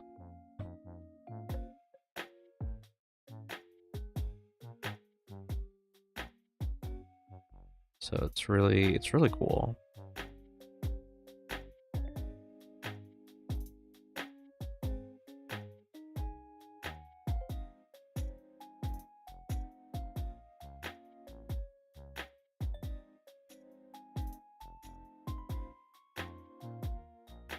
Yeah, going back to like Mucha Lucha. Mucha Lucha, I love how Mucha Lucha, like, they just transform into stuff. It's like my favorite thing about the show. You can take a look at my lips. Yo, you can oh, yo, you can take a look at my lips? What do you mean? Or you're saying like the feeling of this thing? Sculpted lips? Oh, did you send them? Did you send a photo of you? Are you sculpting or something?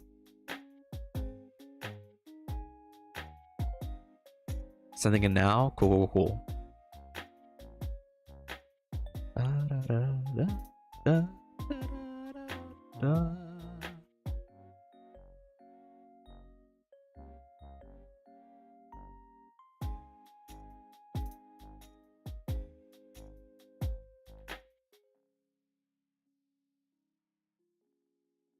Okay. So this side, we have a yellow sleeve. Let's check it. Okay. Yeah.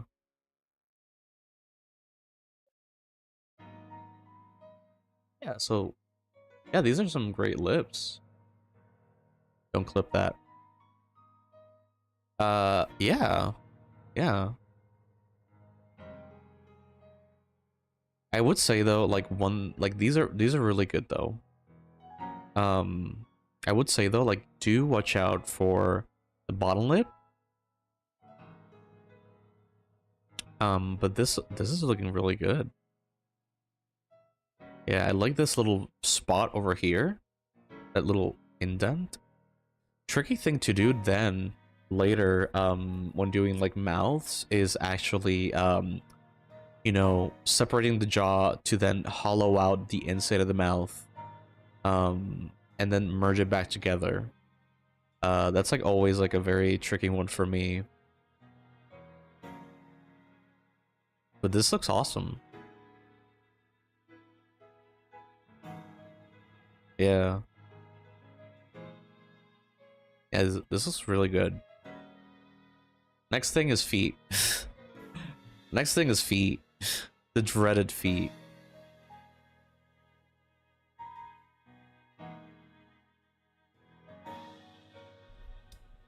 We're gonna give him some mascara. I'm gonna make like a darker green.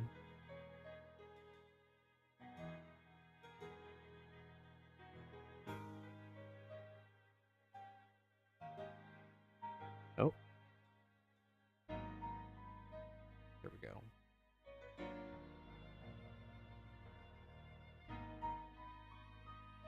Nice. To be honest, I haven't really gotten hands down. Yeah, hands are the like one of the most difficult things. So what I do is I start off by using a cube and stretching it to do the palm of the hand, and like the back hand and like that area, and then I use like spheres for the like the cushioned area, connecting the palm of the hand to the thumb, and then I do another cushion on the other side of that, like next to that other first cushion, and then I use either spheres or I use stretched out cubes for the fingers, and I do one one cube for each section of the finger, and I keep it all separate so that every time when I want to pose the hand, I can just move each section of the finger, and that way I don't have to like mask and rotate. But that's also a good way to do it.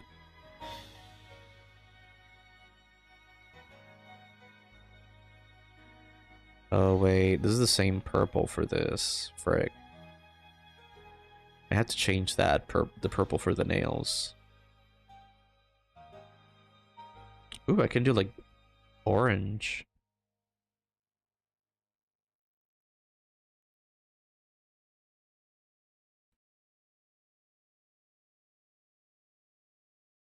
Yeah, do a little like gradient.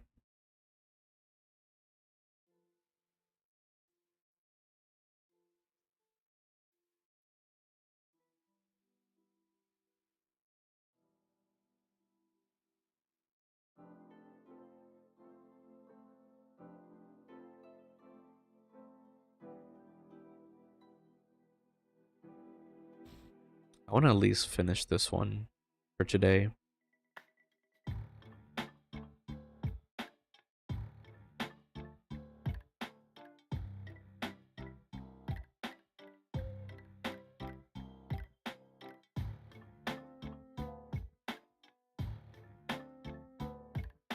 Okay, so you say we're gonna go for orange. Let's go for it.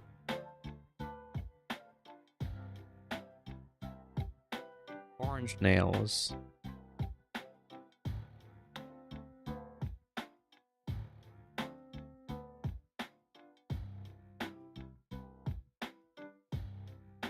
Also, you know what I can do? I could also go in and choose black. And then we go for color. There we go. That way, all those like the solid colors, I can just look at how it contrasts. I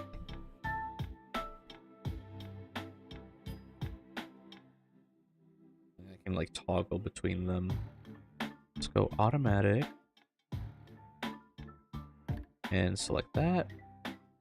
Like that. And I want to like make it a little bit brighter.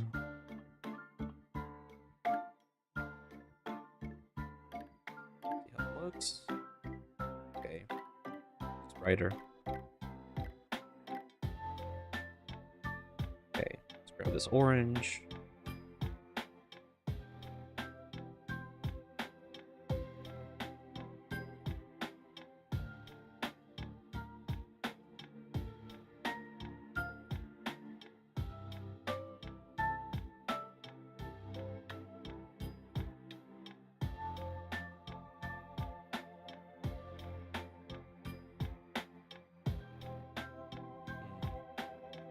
Leave the nail green.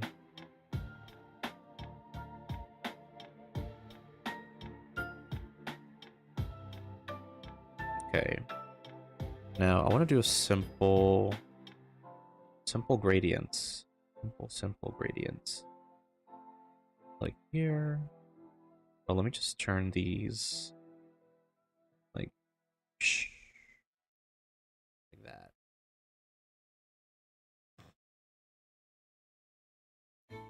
Okay. Let's go merge that. Reference. Flip. Oh, flip. There we go. Let's go like that. Then let's go airbrush.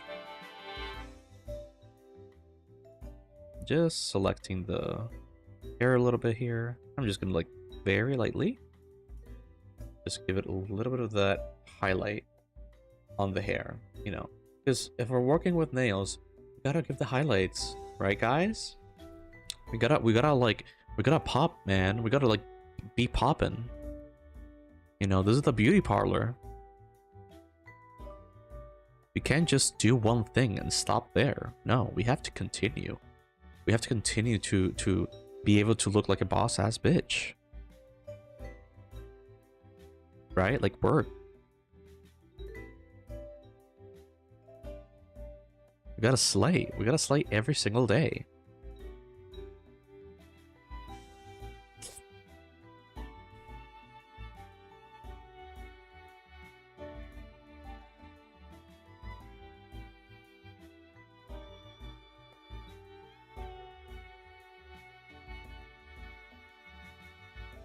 Let's see here.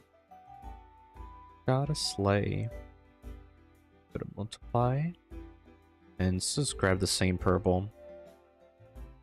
Yes, period. Pookie slay queen shit. For real, for real. Exactly, guys, exactly. See, this is why we need a slay emote, because then y'all can just blast that. Let's see here. Just like pulling it, like pushing it back a little bit. You're like going darker with this. Just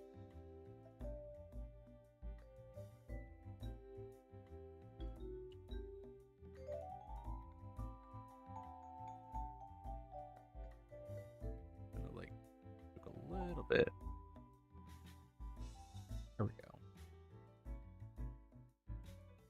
Yeah, pushing it out a little bit.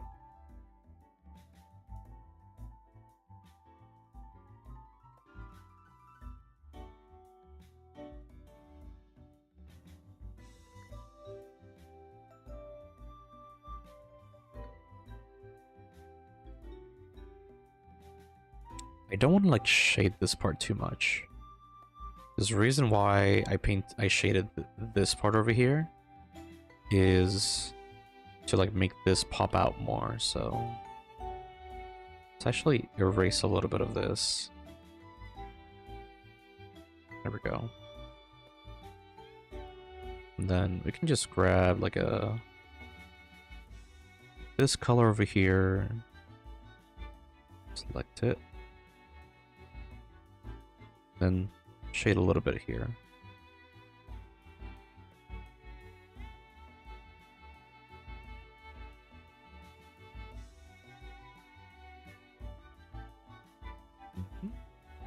Actually, scrap this as well.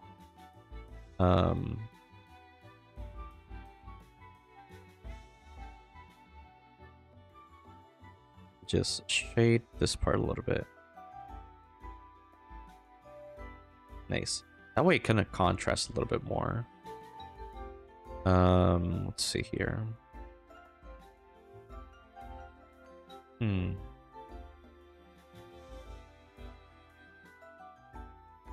Okay. Let's grab this blue. You know, darken it a little bit.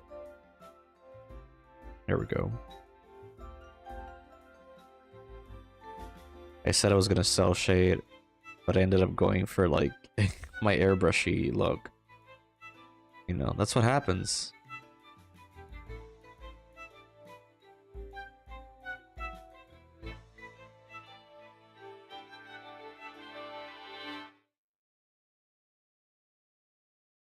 Let's see here. There we go. Yeah, I feel like a little bit of cell shade airbrush might work. This emo making me think of Takis.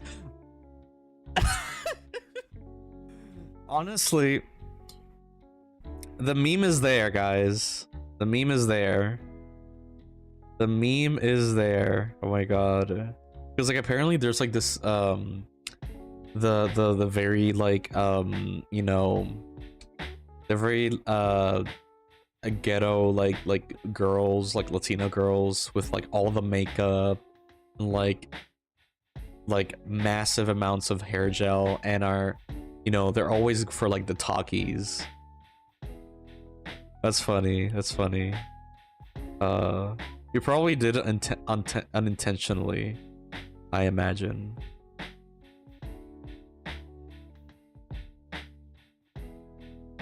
And like, I've been to public school and I've seen those types of girls.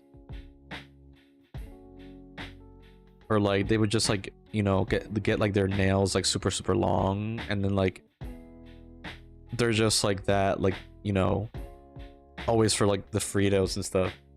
And I've seen the memes, but not in real life. Yeah, I've seen some of them in real life. It's funny as hell.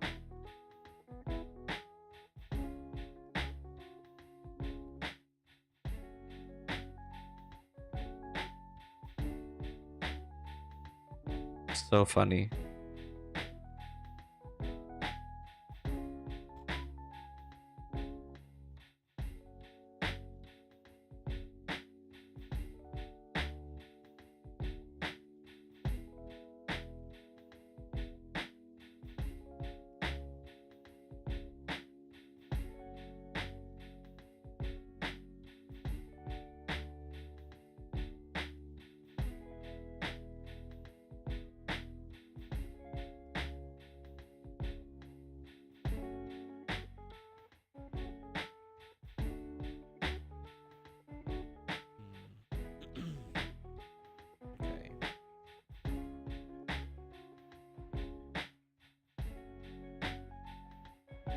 see this.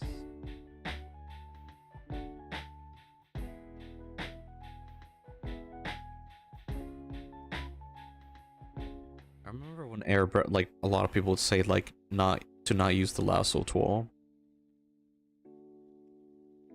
because it was like too digital or something, and I get it. Like it's always nice doing like painterly methods and stuff, but I've kind of felt like I've kind of seen how, you know, I've been recently using things that were normally like a no-no, not like a big no-no, but just like oh, like maybe don't do it if you don't want to, like, you know, not have a digital look, stuff like that. But I started to like find ways to actually make it look good, you know. Every drawing vid I've seen uses the lasso tool. Well, like, sorry for the sirens. Yeah, no, like, well, there was a, like, no, yeah, like, there's so many videos that use the lasso tool, but, like, I don't know, it's just, like, when I started to, like, learn how to do digital, back then, like, there were a lot of videos that I've seen that would be, like, oh, like, you know, if you don't want it to look digital, you know, don't use the airbrush, and it was mainly because I would see a lot of, like, people talking about how rookies would use the airbrush a lot. They coming for you. Oof. I wish. They're coming for my ass. But yeah.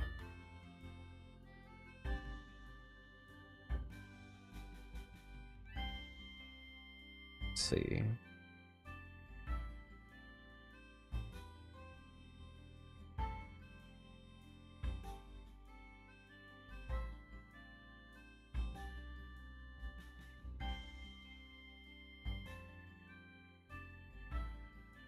But yeah. But it's mainly that, just people say not to do that so that it doesn't look digital. But I feel like it all depends how are you using it, where are you using it. Again, it's all about like hard edges, soft edges, you know, really planning it out. Because I get it. I understand like the, you know, the no-no in it.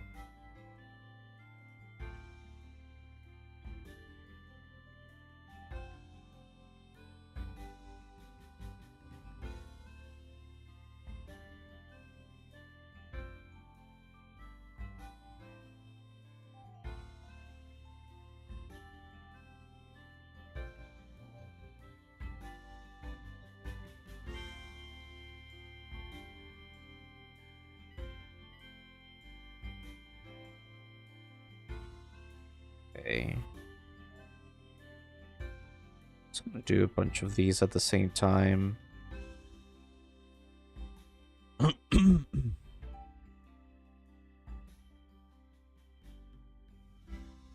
we go. I think, let's see. This one, and then just... There we go. The same thing with the hoops.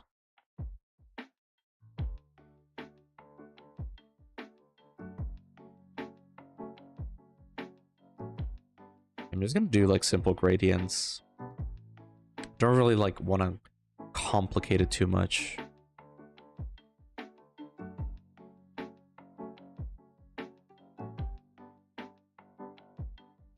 Let's see here.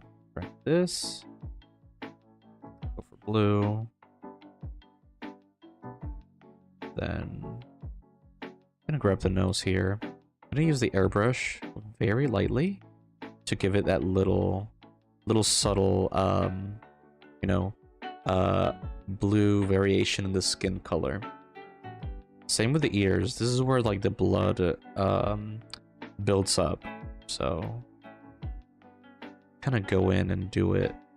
I remember I seen this anime called Tribe Cool Crew, and like the way they painted the fingertips and the nose and the ears really, really red.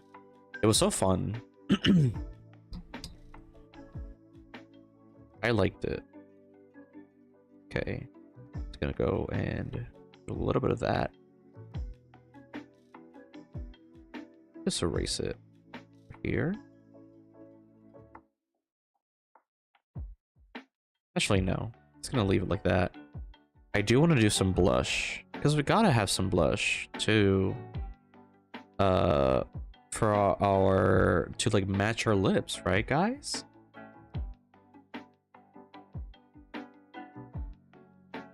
Yeah, a little bit of blush.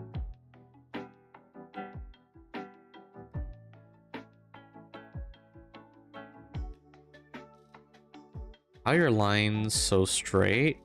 Practice. Yeah.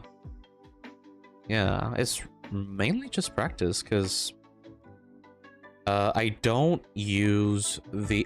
use the streamline tool. Like, I use it if I want to go for like a graphic style, like an outline or something, but when it comes to just drawing, what I would do is, instead of doing curves like this, like, let me show you. Instead of doing curves like this, like, I honestly don't like it. I don't like it. I don't like to do it that way because, you know, it doesn't end up looking perfect. And something with my style is that I kind of like going for like a clean look.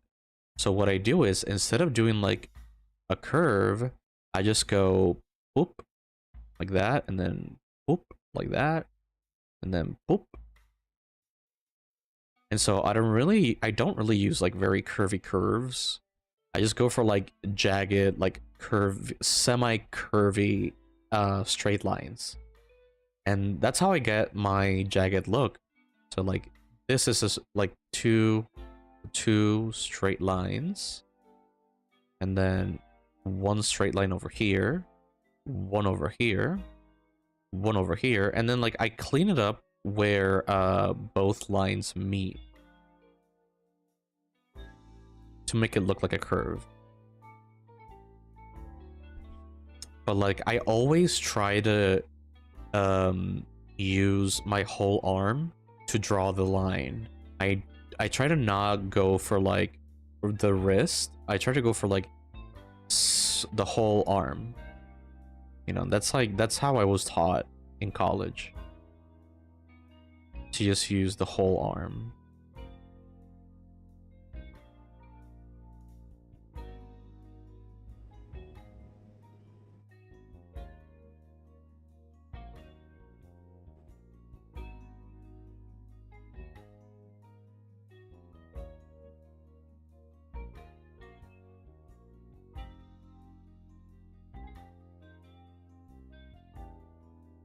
Yeah, whole arm confident strokes. Exactly, that's another thing. Confidence is very it takes a while to like really, you know, learn confidence in your lines. You know, it's something that everybody just has to learn the hard way. A way that I learned how to do it was, instead of drawing with pencil, I just went in and started drawing with pen. So this whole stream is making me want to make emotes, but where would I even use them? I don't know. You can always like maybe use the emote.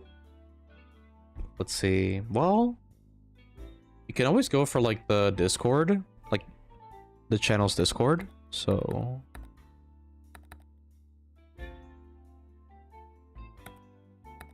right, let me just bring it up.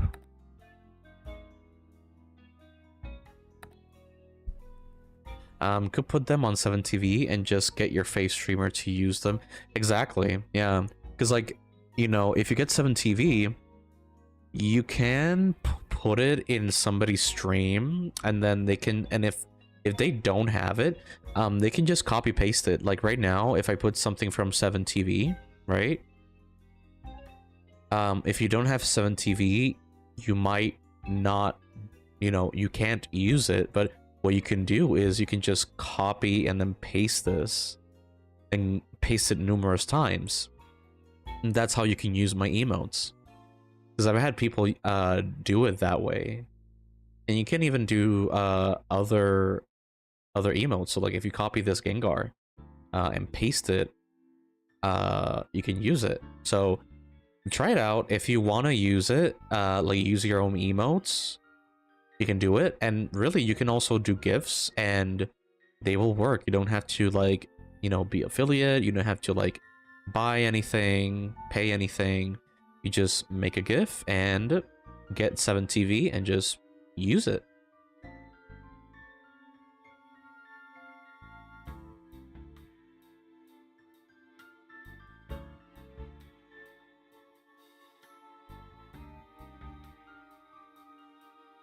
Yeah, it's really cool. Like really, as somebody that hasn't been affiliate yet, I love 7TV because of it. Because I can literally, because the thing that the big reason why I've wanted I really want to like get affiliate was because also like the emotes, because I wanted people to like have fun with the emotes in my channel. And so but the problem was that there was no way to like actually do it because I wasn't affiliate. I'm still not affiliate. So but then like Chris Motor, he actually taught me about 7TV, and yeah, now I can actually use them.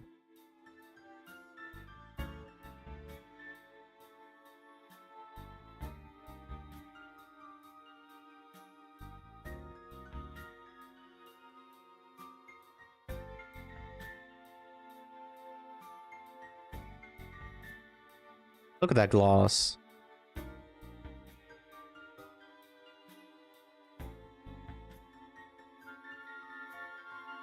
But yeah, I love 7TV.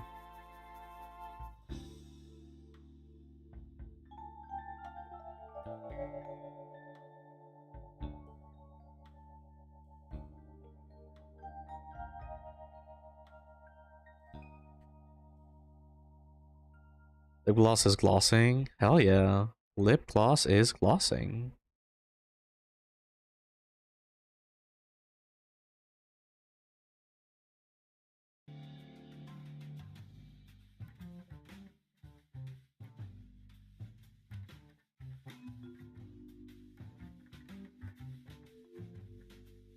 Let me see the other airbrush.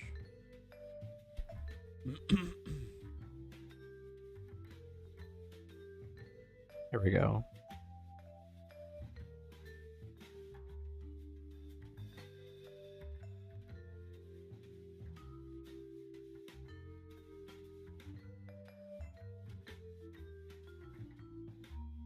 Yeah, I love using the hard airbrush here because you just do these types of effects. Like that. I'm gonna erase these over here, actually.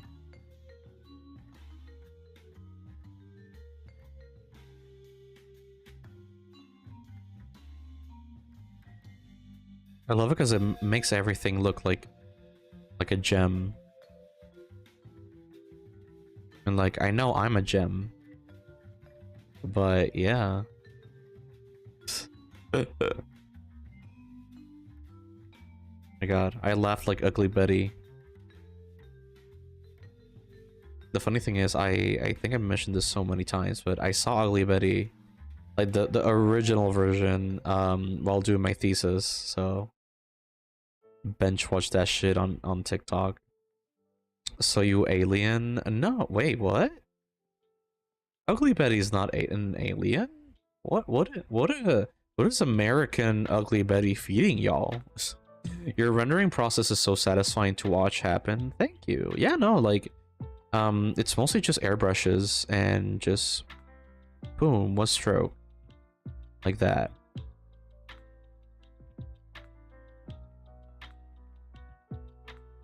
Said gem. I was making a joke, about Steven Universe. Ah.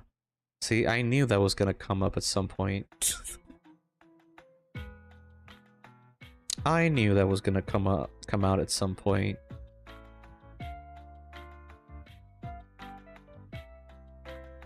Steven Universe mentioned. Hell yeah. I never understood the hate. Like, does anybody know why a lot of people are like dunking on it nowadays? I never understood the hate. I do remember that the fan base was the worst, and it still kind of is.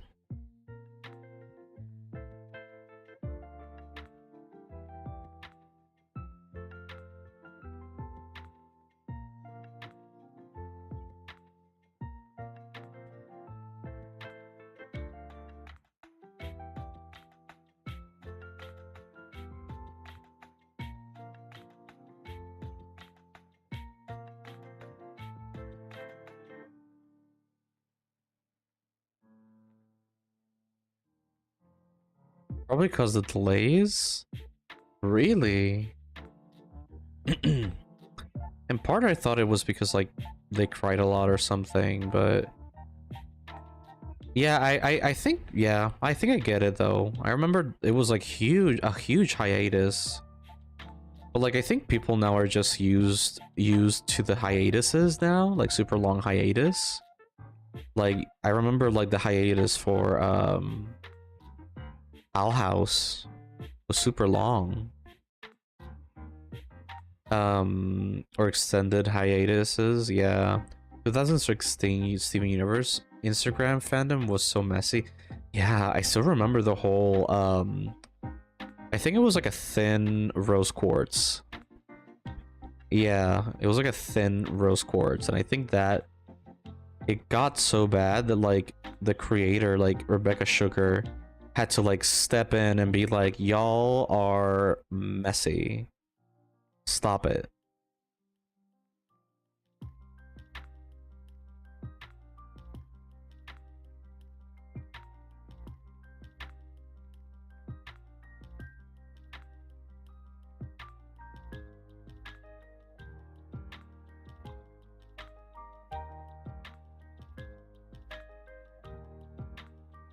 Apparently Pearl and Greg were supposed to be endgame, but I don't know if it's just rumors or not. I did hear supposedly that Rebecca Sugar did some girl, that's the ship name, Greg and Pearl, kind of like doing it art, and that got like a big chunk of the fandom like really riled up. I do see fans shipping them together. I can see it, but at the same time, like, I can see it. Like, their dynamic is super interesting. So I would see it. Just a little bit. But there were so many things that we didn't get like real closure for. Like I wish we could have seen more Bismuth and Pearl. And so many other stuff, but that was like you know, the beginning of short seasons and shorter shows.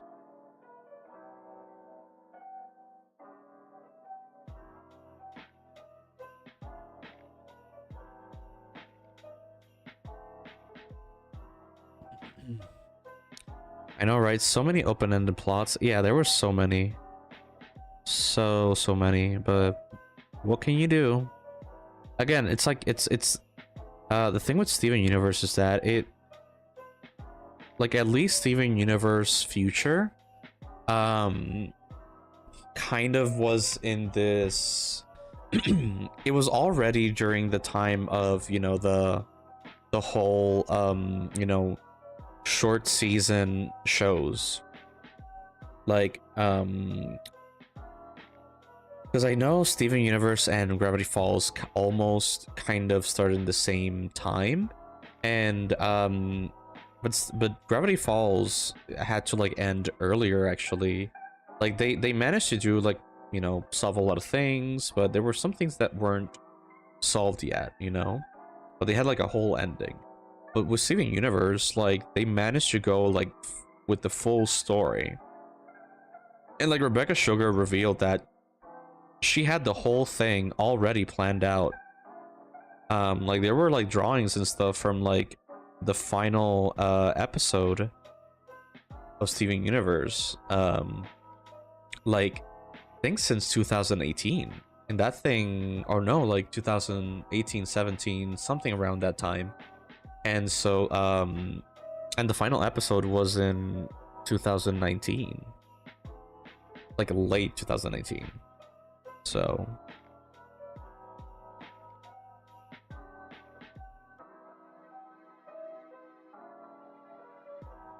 I'm gonna give it like a little bit of a glow up.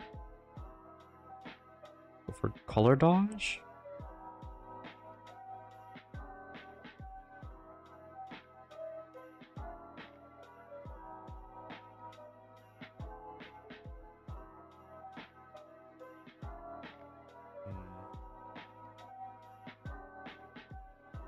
Green.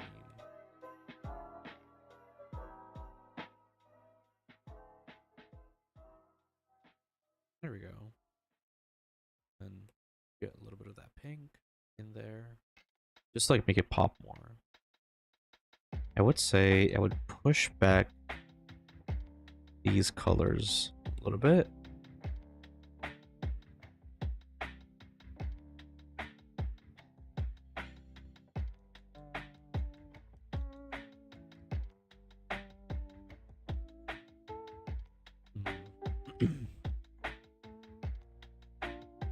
Maybe like erasing a little bit of the hands. Just a little bit.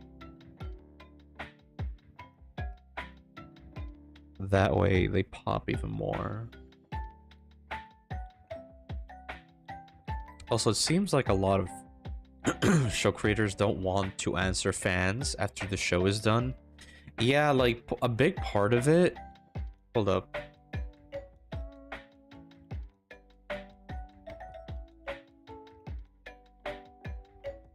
Yeah, a big part of it, like there's so many reasons why though.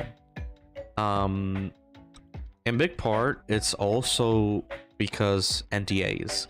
So like, you know, there's like a lot of things that after you, you know, you work with a company or something, you had to sign an NDA. So you can't really like talk about the company, talk bad about the company, talk about the products or anything, you know, like they sign an NDA. So like really, and sometimes there's like stuff that the fans ask where yeah, like there's things that, you know,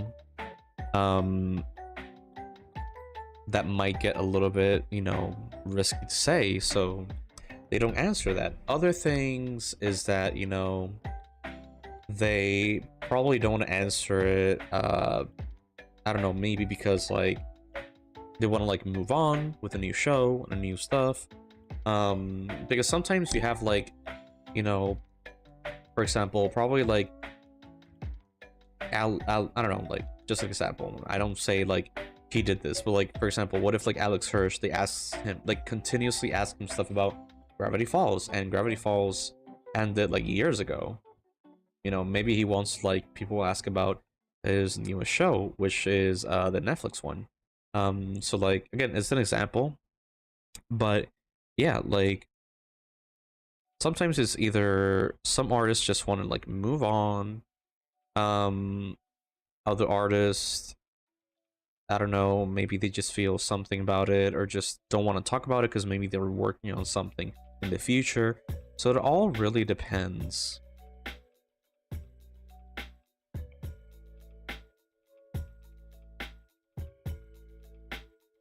Okay. So real quick, just gonna post it on my Discord real quick. Oop.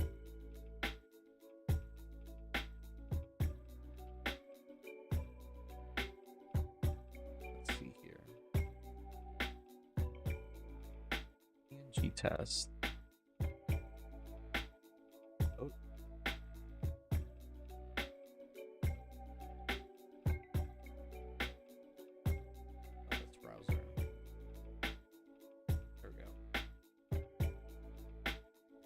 Steven, OG from GTA is kind of like that sick of fans asking about Trevor. Trevor? Who's Trevor?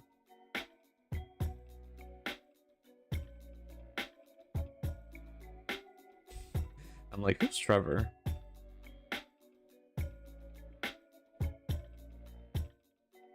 From GTA 5? Oh, is there like something like people talking about GTA 5 and Steven Universe or something? I don't know. Oh wait, Steven Og from GTA. Oh wait, I was like, wait, Steven. We're talking about Steven Universe, but no. Okay. GTA is kind of like that sick of fans asking about Trevor. Okay. Yeah, no, like there comes a time where like people are just scared. In addition to that, you also have you know, people that, okay, there's also things about, like, for example, kids, and this is more for like adult shows. But no, he just sick of people knowing him only by Trevor. Okay. Oh, okay. There's also things about, for example, like with adult shows where you have kids that are in these panels of adult shows, and then you start getting these like very cringy or very like inappropriate questions about, like, from these kids. I think this happened with what's it called, Has Been Hotel. Yeah, Has Been Hotel. I think it was like there were like a few times when there were like kids asking inappropriate stuff or just being there. Let's see.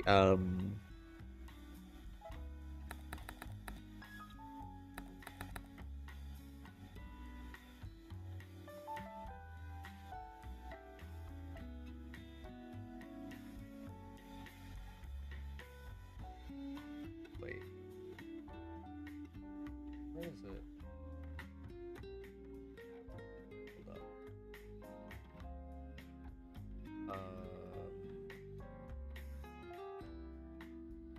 Okay, weird. Okay.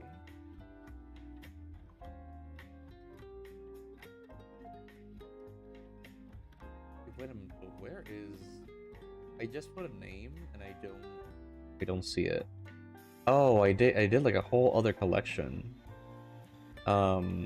Shoot. Hold up, no. I just want to like add one. Add? Capacity 600. I got 60, so I'm fine. But yeah. And you got the bronies and the My Little Pony, what's it? Like panels. And there's times when there's like the actors just like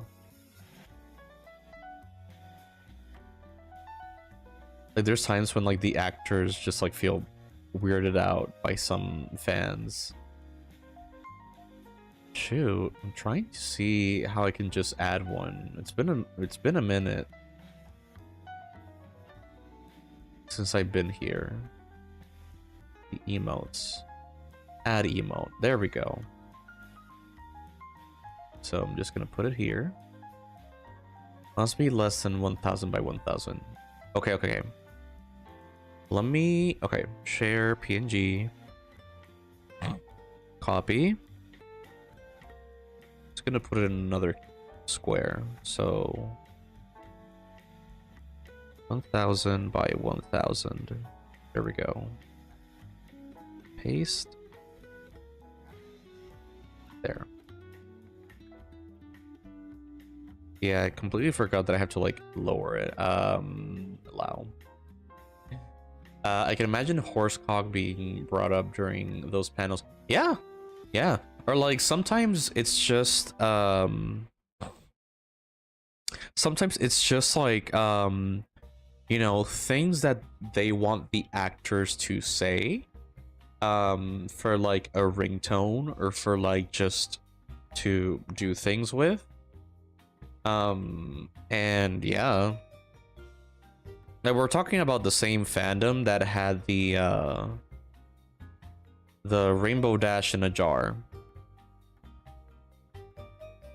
So, you know, think about that. People are so icky sometimes. Yeah, yeah, that's true.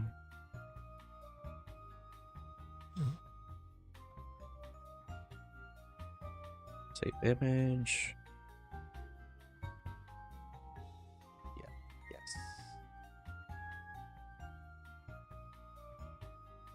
In a jar? Oop. Mecha, I feel so bad. I don't want to explain it to you because it's so cursed. Is it like turning your favorite content creator into a chair creepiness? It's Mecha, don't worry about it. Exactly, don't worry about it. Don't worry about it.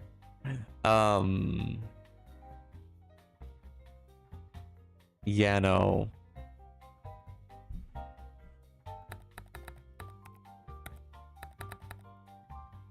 Don't worry about it. Hold up, let me see the what's the name of the other one? Okay, one. Okay, one on this. It could be like the first. Private. What do you name the emote? I named it JomarJV. I'm gonna take your word on it. Yeah. Don't worry about it. Don't worry about it. Hey, at least it's not the Fanta. That's another one. That's another one. Let's see. Submit. Okay. Okay, 100%. Fanta like soda brand? Yes. But see, I'm chronically online, so I know this. I assume you won't know this, so that's another like don't worry about it. I'm just gonna give you so many don't worry about it.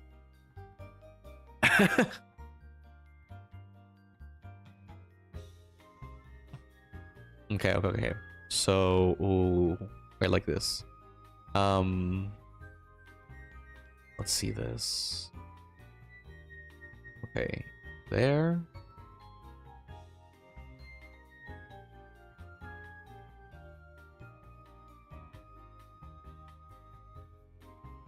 There we go. Now you can do JomarJV.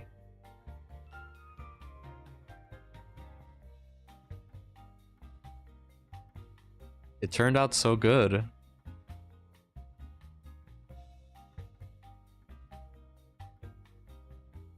Per anyone got Takis. I should do a Taki one. Maybe I can do Taki a Taki bag in Blender. Just like grab the Taki bag image. And just make it. That'll be fun. Okay.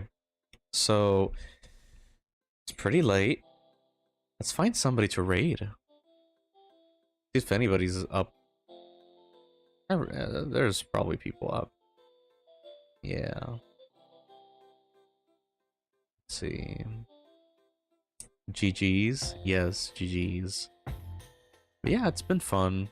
Really, we did a lot. Maybe like next Friday we can keep going with the other emotes.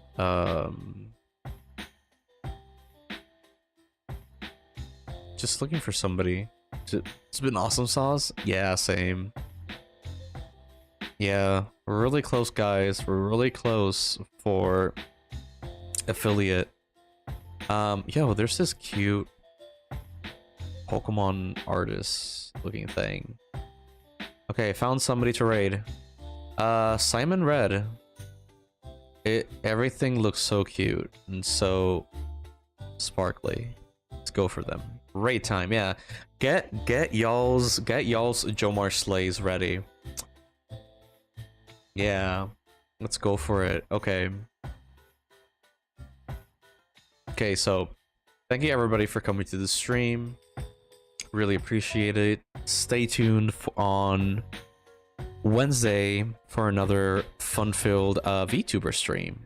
So thank you everybody for coming and have a good one. Bye-bye.